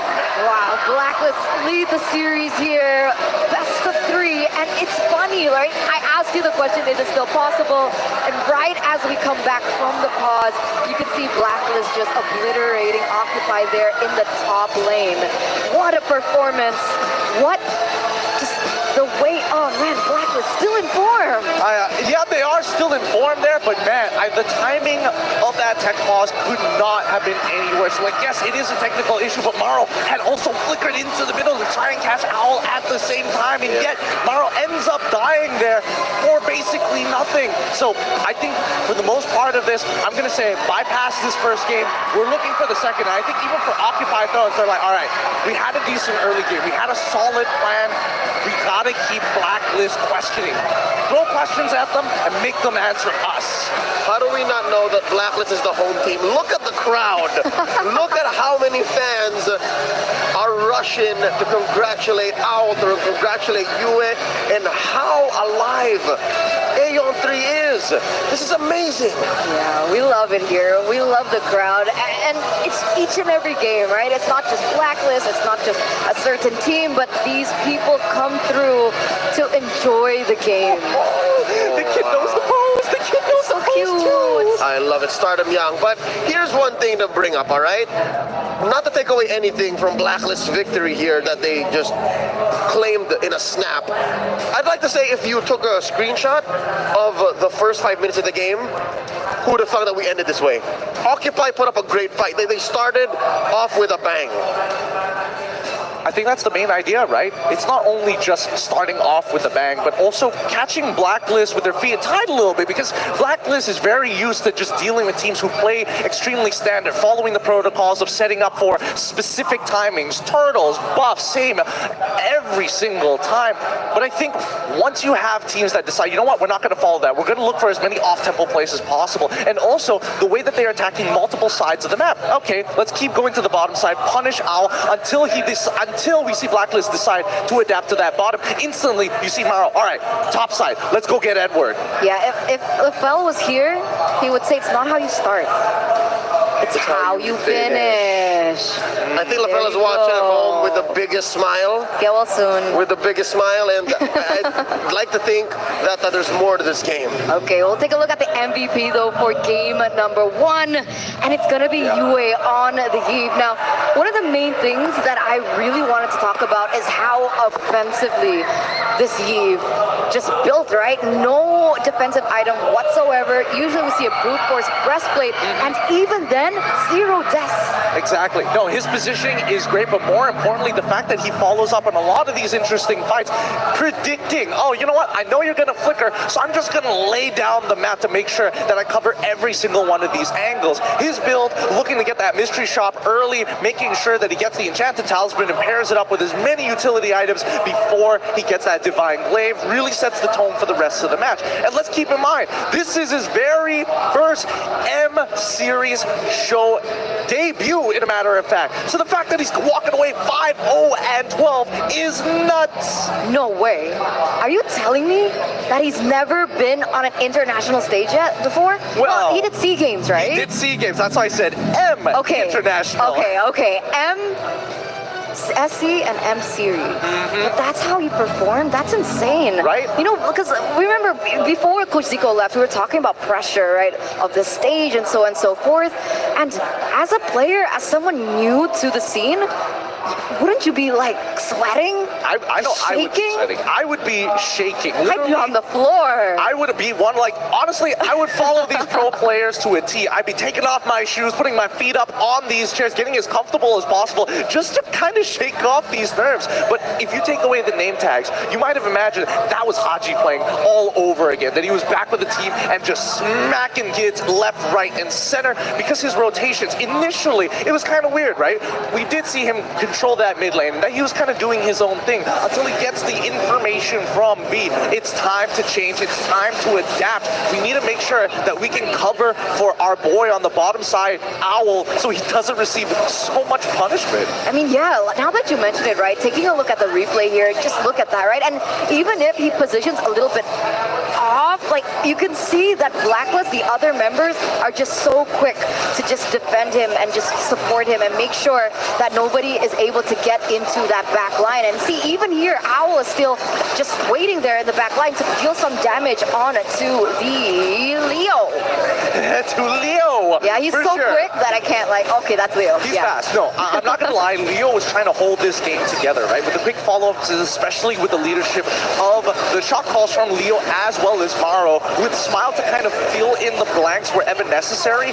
We're expecting to see, you know, a couple of change-ups, and that's what we saw. Like, Speedy and Alpha were working together on the opposite side of the map to try and fake out Blacklist, but they did not buy the bait. And once we finally get into these last few moments, I think Blacklist, once they've been unlocked from that lane and can start walking in and out of the enemy jungle, I think Occupy got really uncomfortable not playing the front-to-front. Wow, 14-minute game, 6-18. So different to how we begun that game. It's so interesting to see how the stats actually pan out. Looking at the stats, I'm trying to see if there's any items out of the ordinary. Pretty standard all across the board here. And even for Maro, right? Look at his item build. He's not trying to greed out, going for a fleeting time, somewhat second item. He's probably going to build it into it towards his third. And I would even argue that he probably didn't even want to get the fleeting time, probably looking for a dominance ice for his next part of his build. Yeah, you're right. And if we're looking at Xavier, right? Smile only had, what, 3 items with Enchanted Talisman on top of that? He just needs a little bit more time. time. Yeah, just a little bit more time to, you know, finally log into the game.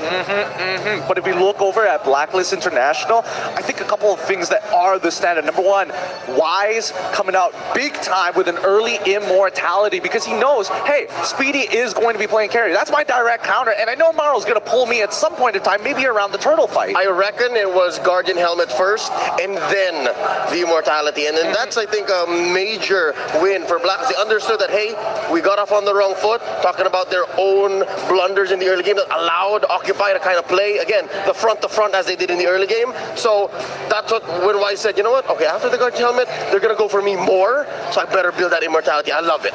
Yeah, I love it too. But it's so funny, right? Because again, it's about attacking the gold lane, but at the same time, Wise is concerned about himself, making sure that he can secure these neutral objectives. But even Leo felt at the end of the day, as long as Owl is out of the equation, I would rather take a 50-50 against Wise with this immortality than having a fully scaled Owl on a Beatrix. And no, the trick is, Wise didn't go home. He will only go home if he dies, or if the rest of the map is already a win for Blacklist. And I think that's why it was Guardian Helmet into immortality first. He just couldn't afford to die. He was an anchor. Maybe, personally, now it's making more sense, my call for secondary MVP would be Wise, despite dying first. Yeah, you're right, because things would have ended so completely different. And if we take a look at the post-game stats here, right, already you can see Owl, right, 2 of the categories for him. Who was FMVP? Like way back, like who was the anchor, you would say, from Blacklist other than B-Wise, obviously? You always look at Edward, but the way, yeah, of course, he's the Agent Zero, he's the MVP machine. But no, here's the thing, I may have just made that up now. Owl came in clutch towards the end of season 11 regular season, and that's what made the difference. I'm glad to see that during the break after the 4-0, agents don't want to talk about that. He's back in shape. I'm loving it. He's looking a lot better. I will agree. I mean, the early game, even though I thought that the nerves might get to him, especially when it's your debut and you're getting targeted this hard, every mistake just feels even worse. It's like, oh man, I should have positioned a little bit higher up in the brush so that I can get away with my flicker and not get caught by Maro. But instead, he gets caught, comes back in, gets attacked again, and with a dawning light from halfway across the world, it starts to get a bit frustrating. For sure. And even then, he's still able to pull through. So coming to game number 2, right? If you had to choose what to repair, either from draft, gameplay, for Occupy, right? Because Occupy, they really need this win.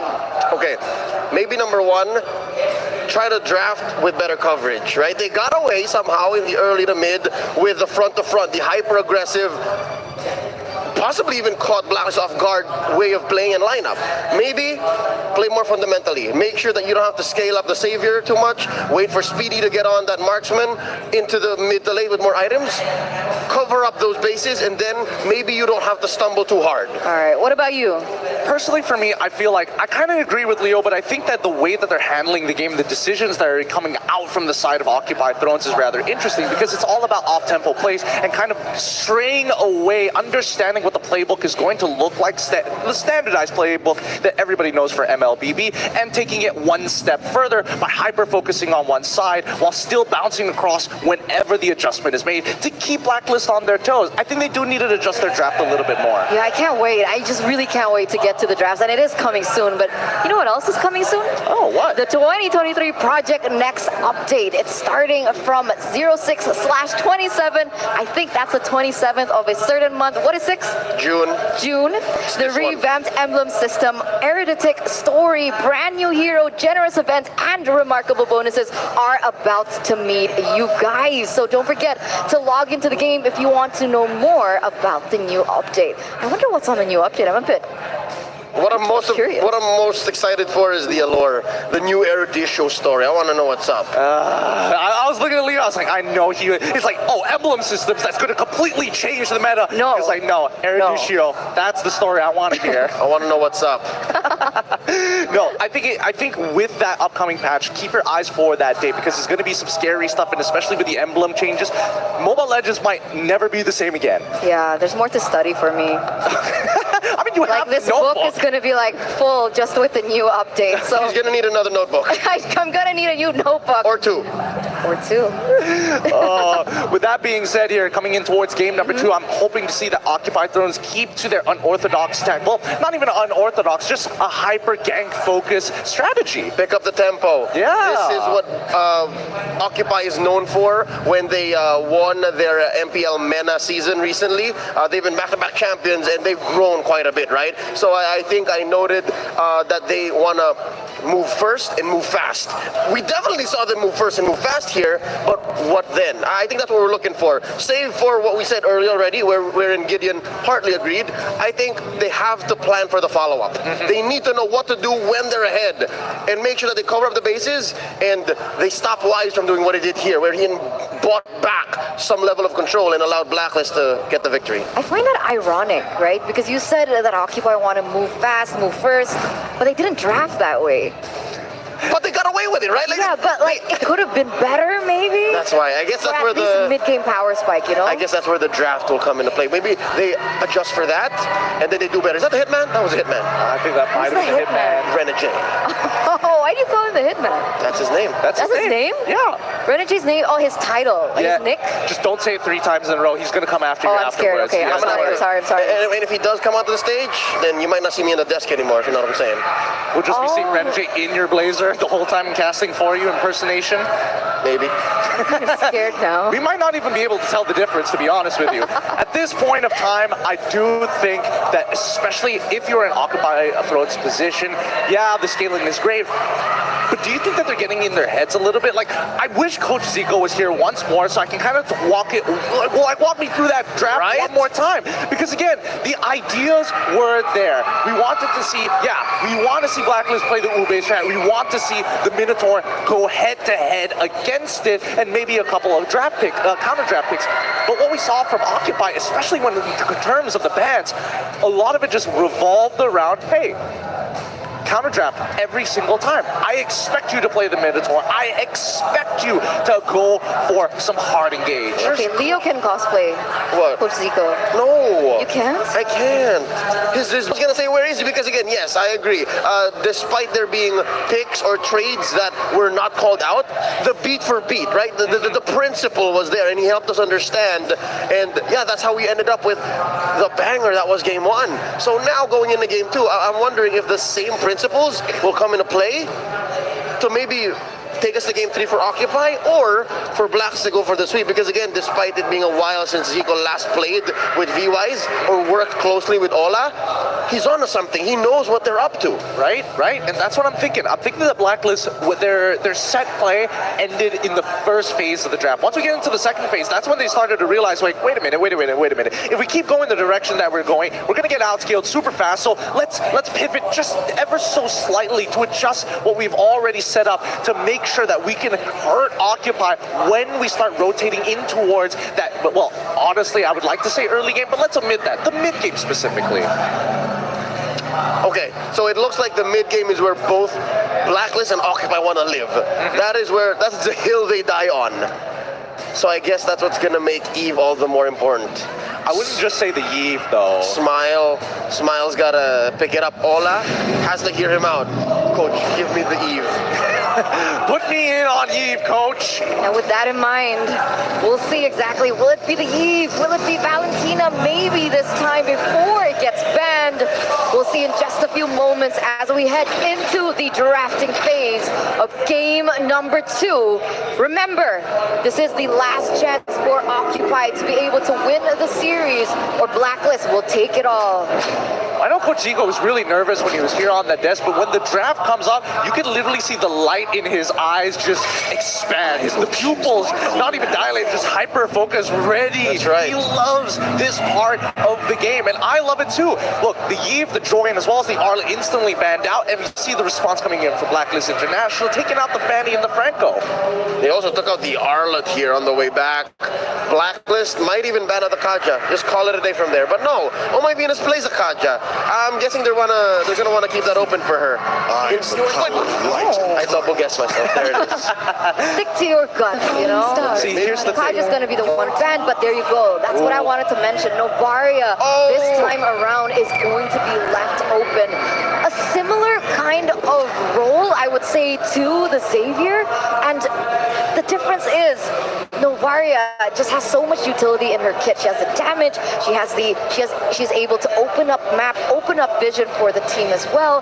But I feel like Novaria is as weak as the Xavier. Really? Yes. She's the love child of Xavier and Selena. That I mean, no, like not lore-wise. I would know, lore-wise. right? No, but I would know. But no, it's just technically speaking, right? Her kids. But now look at the clapback from Blacklist. Of course, a specialty for Wise. There's the Fredrin, and then wow, an early diggy.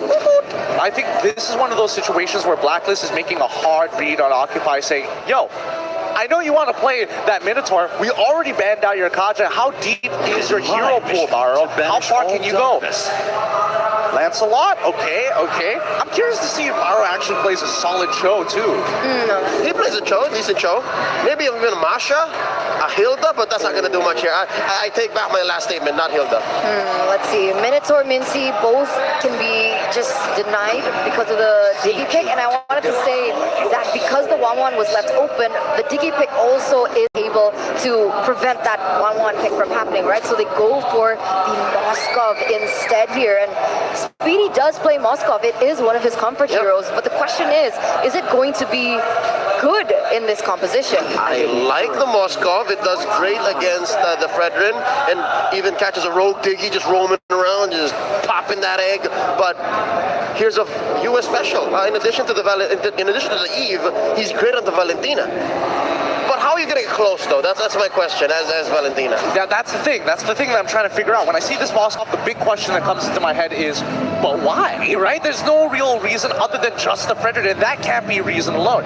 My guess is that the Spear of Destruction is going to open up the map first, and even when you have Navarra, it's pretty much interchangeable. They're going to try and do that RSG snipe. Okay. Roy, so remember that? Is it the Smile Speedy a la Oki Bray?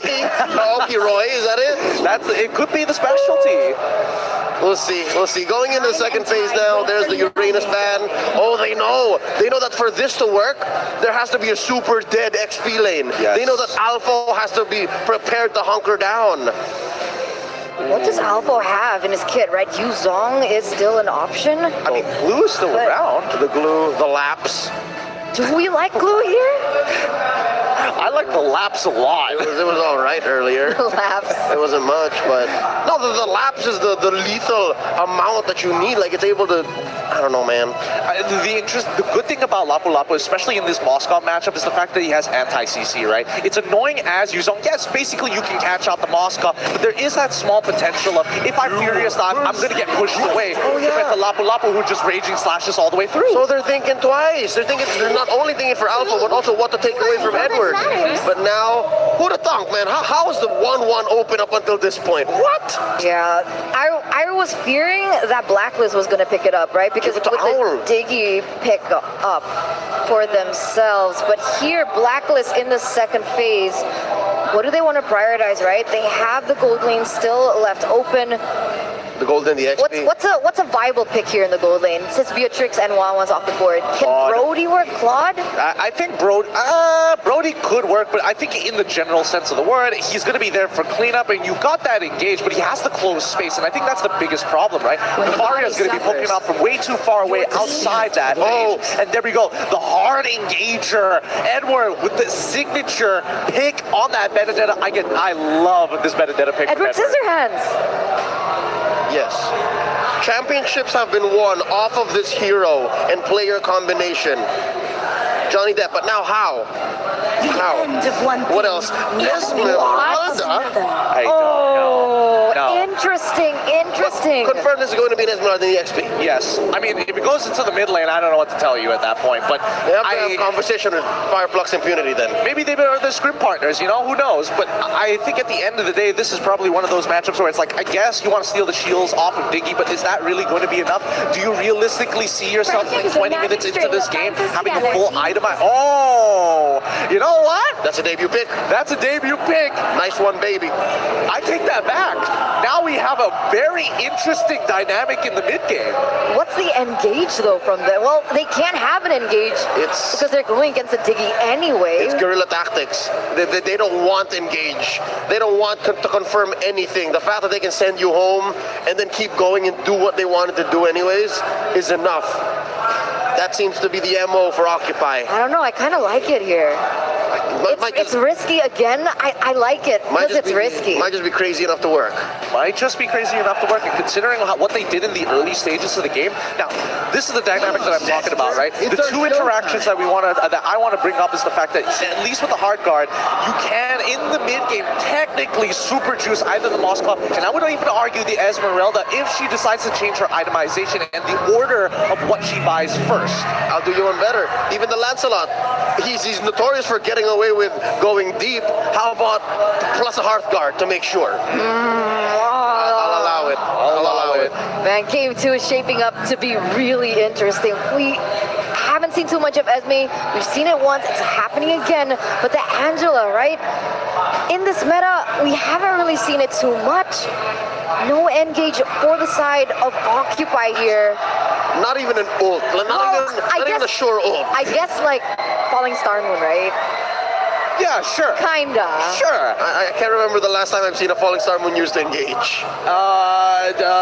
FIMP on the top side again. I mean, I'm pulling at straws, to be honest. I think overall, this is going to be quite a tough game for Occupy, but let's see how those first 3 minutes go. Yeah, let's see the first 3 minutes and how the results are going to pan out. Because, ladies and gentlemen, we are at match point. If Blacklist take another point, that's going to be a 2-0, sending Occupy lower in the group. Alright, things are going to start off slow, but I'm immediately just looking on what exactly do they want to do. Wait, look at the top side of the map. Yeah, this is finally a team is actually abusing this. We are seeing an early level 2 from both the mid laner and as well as the EXP, while Diggy achieves his level 2 off of the mid lane, allowing them to rotate early for this Lethal Wanderer to make it a little uncomfortable. But notice on the opposite side for at least Occupy, he decided I'm going to start on orange first and then make my way to purple. Yep, this is the rotation that Blacklist International made popular in the MPL Philippines Season 11 playoffs, and here they're showing it off to a great extent. I'm pretty sure these numbers are right there. You go. That's better. All right, closer to 50-50 in the cold lead at about a minute and change. Maro, though, gets spotted out. Look at the XP gain on Blacklist. Yeah, there's nothing much you can really do about that, right? You're just going to have to wait it out. And I think, the biggest impact is once you see the neutral objective show up. But notice that Blacklist International are making sure that they're hovering around the bottom side of the map. And even for Maro, right, going against Oh My Venus, it's just continuous. The auto alarm bombs, and then the love taps coming back in from Maro, just going back and forth. The only problem is that Oh My Venus, if you look at his battle spell as well as, his emblems, it's, that he wants to build damage. The Queen wants to build damage, and if he keeps on going this way, expect to see Maro just getting one shot out of nowhere. Yeah, and that's annoying, right? Every time you want to go for something, you want to look for an NEH, you get kited first, but Alpha here? He's in trouble. He's dead. That's it. Oh, Lord. You're just talking about the Queen, how she chose violence, draws first blood. I mean, yeah, Diggy with that emblem, it's gonna hurt. It hurts in the late game, the way that you spam it, the way that the passive stacks as well. And wait a second here. Hello, forcing out a flicker from Maro, sending that Angela home without a level 4, without an ult. Yeah, that's a little frustrating. This first turtle probably not going to go into the hands of Occupy for now unless Leo is able to clutch this out. But notice that Blacklist, they want to play hyper standard, right? Benedetta is going into the jungle. Whoa, using that Electro final blow, taking down Maro. Yes, Leo does keep his purple, but at the cost of his roamer. Now down bottom, Speedy, so much pressure. Yue pops him. And Leo meets up with the Queen. And here's the Heart Guard finally. Do they pull the trigger? Yes, they do, but to no avail. Yeah, small win for Occupy there, being able to take V off the map, especially now that you can see that Blacklist are already rotating towards the next neutral objective, the turtle. But even with a man advantage, Occupy, they have decided not to go for it. Yep, honestly, there's no point to actually try for it, right? Their item power spikes aren't there. Esmeralda is basically a non-factor in a majority majority of these fights until she starts getting her first two. No. Look at this attempted sandwich play. Leo gonna get hit with the reverse time. Phantom Execution on out, survives. Gets to walk away for free, but that bottom side, once again, we're not seeing Speedy get too much of a lead at the end of the day. Owl, he just has to play it a little slow, get calls in for reinforcements, and whenever that Wise is pathing down to the bottom side, he knows for a fact that he can get a little bit more aggressive to hopefully force a mistake from Occupy, bait them out into a fight that they probably won't win without some extra bodies. Yeah, so far we don't really have much of an impact here coming in from the mid laners, right? They're still building those items, Elegant Gem both for them, but I feel like there's a lot more for the Nobaria to play around with the way Blacklist are going about these skirmishes, right? These team fights, but unfortunately because she hasn't been knocked up, hasn't been online just yet, there's not much of that going on, but meanwhile here... Oh, that's a hard guard. Preemptive, possibly? Yeah, that's a clear sign. Blacklist will not want to fight. They're just waiting it out. Yep, no reason to actually go any further than this. The next objective is 43 seconds away. They're going to play to their strengths, and now that it's gone, they might find an opportunity. Yui hasn't stolen any ults just yet. He might be wanting to utilize that slow. Oh, Astral Echo. Eyes on Yui, eyes on V as well. They see everybody, and now Owl just chipping away at this tier 1 down bottom. Wow, I like that this is a vision versus vision game, right? Because obviously Smile can do that. Maro a little bit speedy as well with his ultimate, but so can Venus, right? She can put in the time bombs around, open up the map as well, and you can see that starting to become a 1v1 type of vision situation. Especially when they're coming down to the bottom side. Alpha, once again, getting punished. Oh, the switch up. They take down the XP lane after the swap. Speedy now in the top lane. What's going on? Blacklist goes for the B line, and here's a hot guard under the Moscow. Edwards in trouble. Do they get the love tap? Oh, short of a basic attack. Edwards survives. Oh, Speedy didn't want to go further than that. He didn't want to tank a couple of shots and then back out and then use the Spirit of Destruction. Fortunately, Wise is going to be the one taking away that turtle, but they traded for top tier 1, and they're able to convert this into something more. There's a stun on All My Venus, but there's too much damage coming in from Blacklist. Maro gets popped. Not much of an answer from a stationary Angela. Now Leo wants to take down Yue. Is there enough damage? He gets knocked up, gets stunned, and hit with an Appraiser's Wrath. Speedy ran. Okay, sure, you want to cover Speedy, right? You want to cover Gold Lane. Speedy goes back. Leo goes back in, but Speedy's not there to back him up. I don't know, miscommunication? What's going on here? The pressure's starting to get to them. That's what it feels like, right? When you look at Blacklist, their chemistry seems to be going really, really well. They're feeling very comfortable now with a 3.1k lead against Occupy, but Occupy on the other hand, I don't want to say that it's negative synergy just yet, but I do think that there is a breakdown in communication. 3,400 gold lead already here in the 7th minute of the game. Blacklist once again with the fast rotations here to the bottom side. Speedy might be in trouble. Hard guard still able to save him, Leo? Oh, there's a dash forward. They mean business. They want to find one. Puncture on through. Oh, they catch Yue, and they take him down. That's a shutdown. Plus another one. Smile from downtown with a snipe. And that's 2 for free. Occupy back on the board. That's what we wanted to see. At least Occupy able to redeem themselves there a little bit. That's going to give them some momentum, and now they're trying to farm as much as they can, but look at that top side. Oh, top side, bottom side as well. Oh, heartstrings by Maro.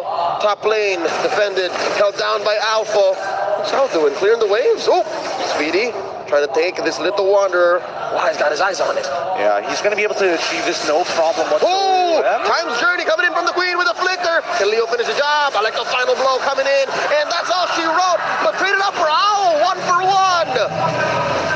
So good, so good. I was going to say, hey, watch out for this upcoming turtle fight because Edward has that Petrify with Electro Final Blow, and we know how devastating that can be. Now, not even a non-factor. The fact that Leo isn't around, they're basically going to secure this for free. Here we go. Hearthguard coming in. Alpha gets him, but not until Wise gets the turtle first. So shields and extra damage on the side of Blacks International. Alpha says that's a no-go. Yeah, even without the resources, Blacklist still able to get that under the nose of Occupy. And looking at this, you can see that Speedy trying to get to that point as fast as he can. He's going in, rotating towards that top side, getting the farm that he so desperately needs at the stage because, you know, his team needs him right now.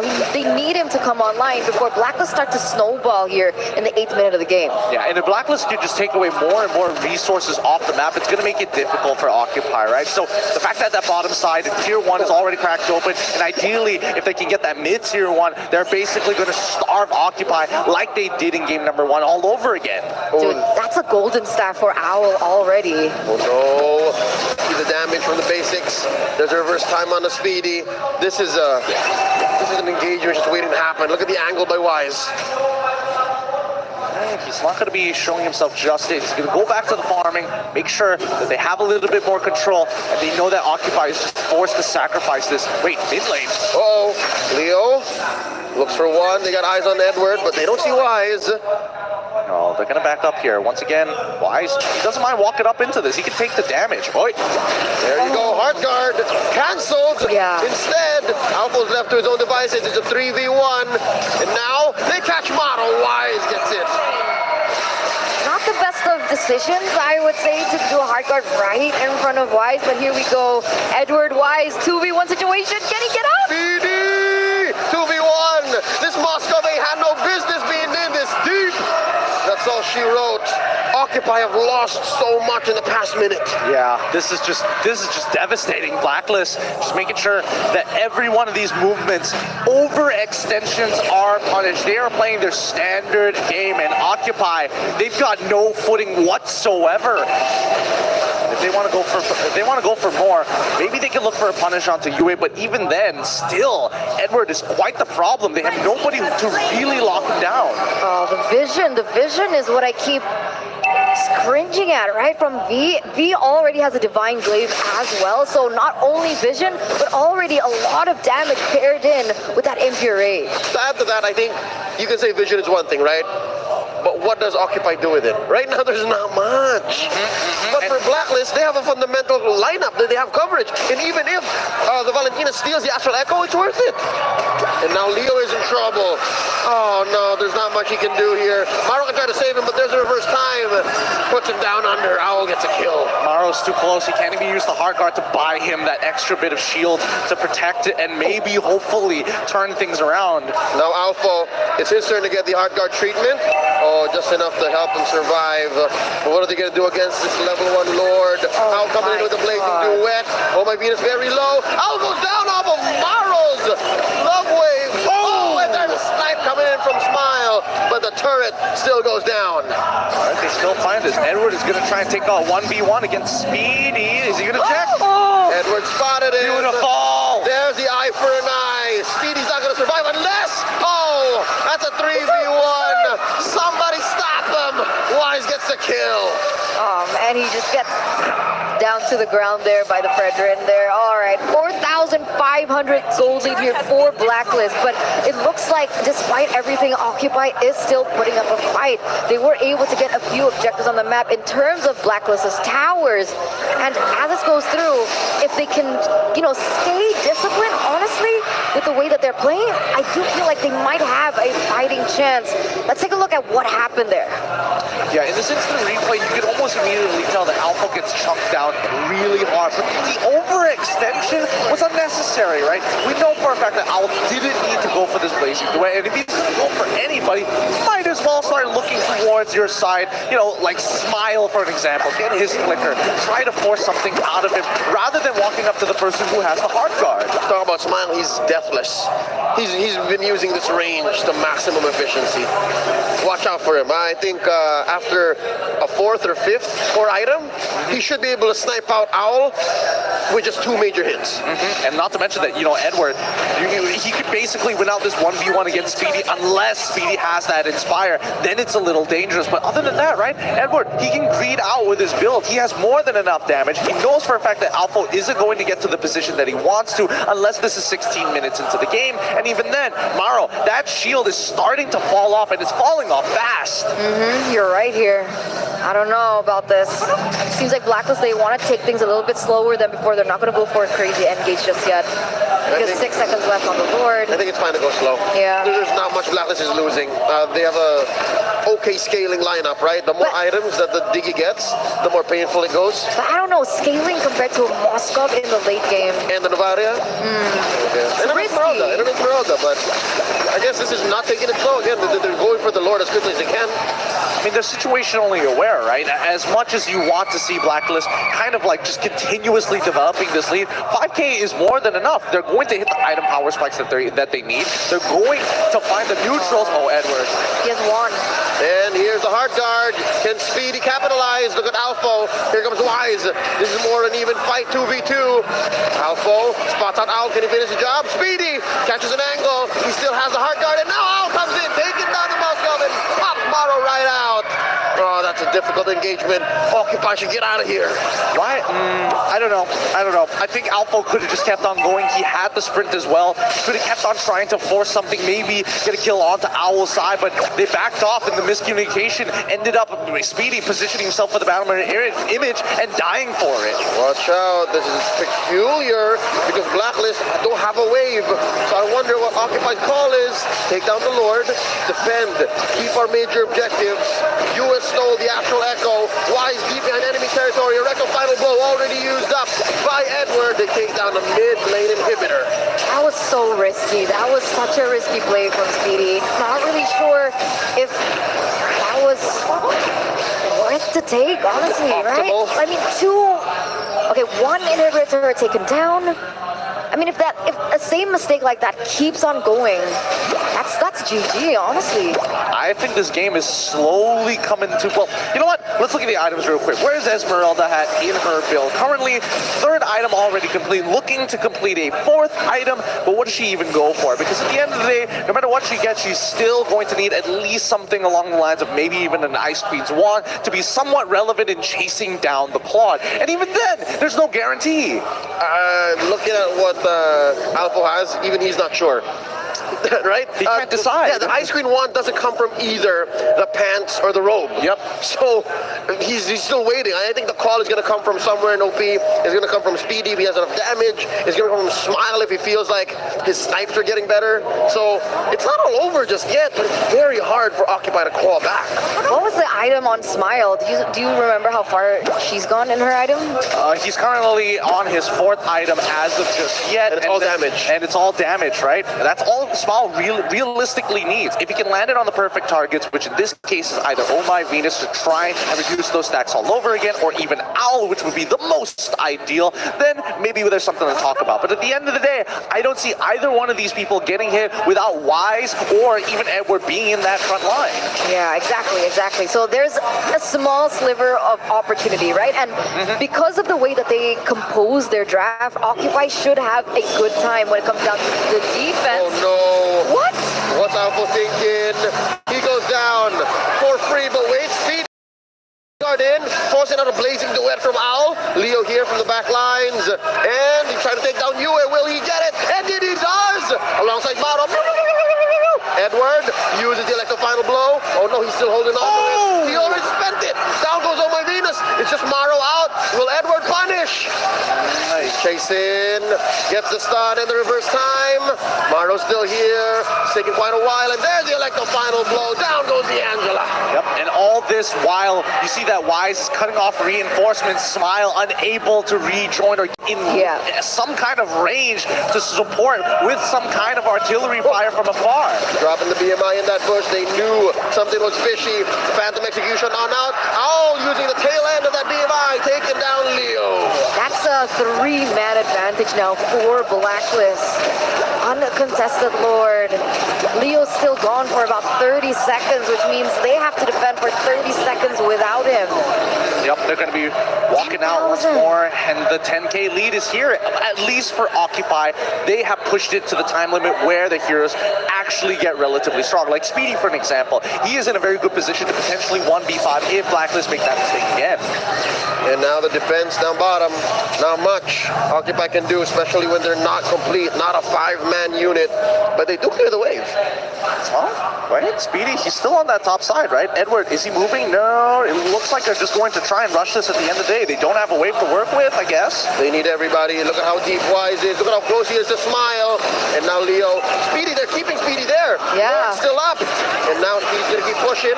Down goes Alpha. Watch the base. Ladies and gentlemen, Blacks International wastes no time taking the series.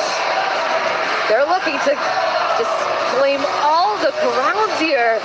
2-0 clean sweep. Wow, I don't know about Occupy, honestly, with that game. They got demoralized at the very end there. They saw the impeding Doom coming, and even for Speedy, he's like, I gotta try something. Even if I were back in base, the goal lead is it's just too much to actually handle here. There's nothing much they could have really done realistically. Blacklist had covered everything, and even for Edward, he's like, I don't even need to go back with this. There's not enough time. And just on a fundamental level, that draft, it was very abstract. There was so much they were trying to get, so much they were trying to do. And against the M3 champions, against Blacks International, the window, the margin of error is just so small. Exactly. And I mean, considering how that early to mid game went, man, Blacklist really punished those overextensions. You step a little bit out of the boundaries, sure, we'll take you out. But then Speedy goes even further. And we were talking about this just before the game started, right? Keep up the tempo, but fix up the draft. They went the complete opposite. And you know, it wasn't just once or twice, right? What we saw, there were multiple occasions where Occupy made decisions that either weren't communicated good enough to the other members of the team, or I don't know what happened there backstage. I wish we could hear the comms, honestly, because I want to know what went down there. Esmeralda going in alone. We saw Speedy. There was a moment with even Leo in the top side in the early stage of the game. See, you can't make these little mistakes against Blacklist of all teams. They're gonna capitalize over it, and they're gonna do it fast, well, and that's what you get. 2-0 clean sweep by Blacklist. Demoralized and broken. That's what it feels like to play against Blacklist sometimes, where it feels like no matter what you do, there is no out, as they slowly, the ages claw and push you back into that corner. Even for Leo, you could see him trying in many different positions to try and catch people off guard, and unfortunately this time Blacklist, if they stuck to their standard, they play perfectly fine, and they continue to do so. And that's where this all gets all the more upsetting for me personally, right? I'm a big fan of a majority of the players from Occupy. They've done so much in MPL MENA, and the fact that in Game 2 alone, maybe even parts of Game 1, a majority of Game 1, sure, Leo was doing the right thing for the most part, right? Leo was an anchor for Occupy, and he was doing what they should be doing. He was going fast, and he was moving first, but throughout different parts of the game, it's like the other members were planning for different things. Yeah. You were mentioning how Alpha was checking bushes the way he shouldn't have. You mentioned towards the last part, we were watching it as well. Speedy was split pushing. I don't know exactly what's going on. To be a fly in that room, well, on the stage, to understand their comms, I wish we could get an insight. I have a question though, right, guys? With Todak winning 2-0, Blacklist 2-0. Oh, that's sweet. Oh my goodness! Look at this. They do the poll. They got the fan. How long? That is a Kamei fan. Wow! And the Queen. That's super This is a dream come true. The fan art as well. Goodness gracious! Look at that! Look at that painting. How many hours did they spend making that? Super sweet. We were saying. Yeah. Coming back to that, right? Wait, so Todak won 2-0, right? Blacklist 2-0 already. That's de facto. Does that mean? That's de facto, I think. Oh, yes. Yeah? So that's it? We're just waiting for the announcement, but I think that spells it out. So this is the second team. that we have to say goodbye to, unfortunately. And Occupy will not be able to make it to that very next stage. And it hurts my soul because, again, when they were playing against Todak, this wasn't the Occupy that we saw in M4. This was a completely new team, and they were a breath of fresh air, looking at them in a completely new light. But that's just not enough this time around. Aw. Oh, I want a photo with V like that. I'm sure that can be arranged, but isn't this a juxtaposition, a contradiction of emotions? Because for some, it's a dream come true. For, again, specifically Occupy here, the Amina champions, it's a heartbreaking day. It's the bittersweet reality of these tournaments. We're always faced with these. It's a competition. It is. It is the nature of competition. Yeah, at the end, one goes on, one goes home. But of course, this is your MVP, Benedetta, Edward. The MVP. The MVP. Yeah, this is Benedetta's Edward. This is Benedetta's Edward. Yep, I love Benedetta as a hero overall. The fact that Edward gets to play, and he gets to play it greedy, even better. He gets to be untouched, unstoppable. Nobody can really deal with him other than Speedy, and even then, he must have his Inspire to actually take him on in these 1v1s. And this is what she wants to do. This is how you want to build Benedetta. Just to explain the 47% kill participation, it's less than half. It's because Edward was busy making plays elsewhere. He wasn't joining us a majority of the team fights. He was buying time for Blacklist and just eating up the rest of what Occupy could call a part of their map. Exactly. And every time he has his Petrify off that cooldown, immediate punish. Leo, if he doesn't have his Thorn Rose or iframes to work with, he's going to die. Even when he tries to go for something like a Phantom Execution, the moment he's about to get it off, locks down, instantly dead. Speedy tries the same thing, instantly dies. Alpha tries to tank through it, through the hard guard. Guess what? Edward decided to build hyper greedy and has plenty of damage. Yeah, there's no way to lock down Edward either way, right? And I think that's why it was risky. I said that the draft from the side of Occupy was risky. They put all their eggs in one basket.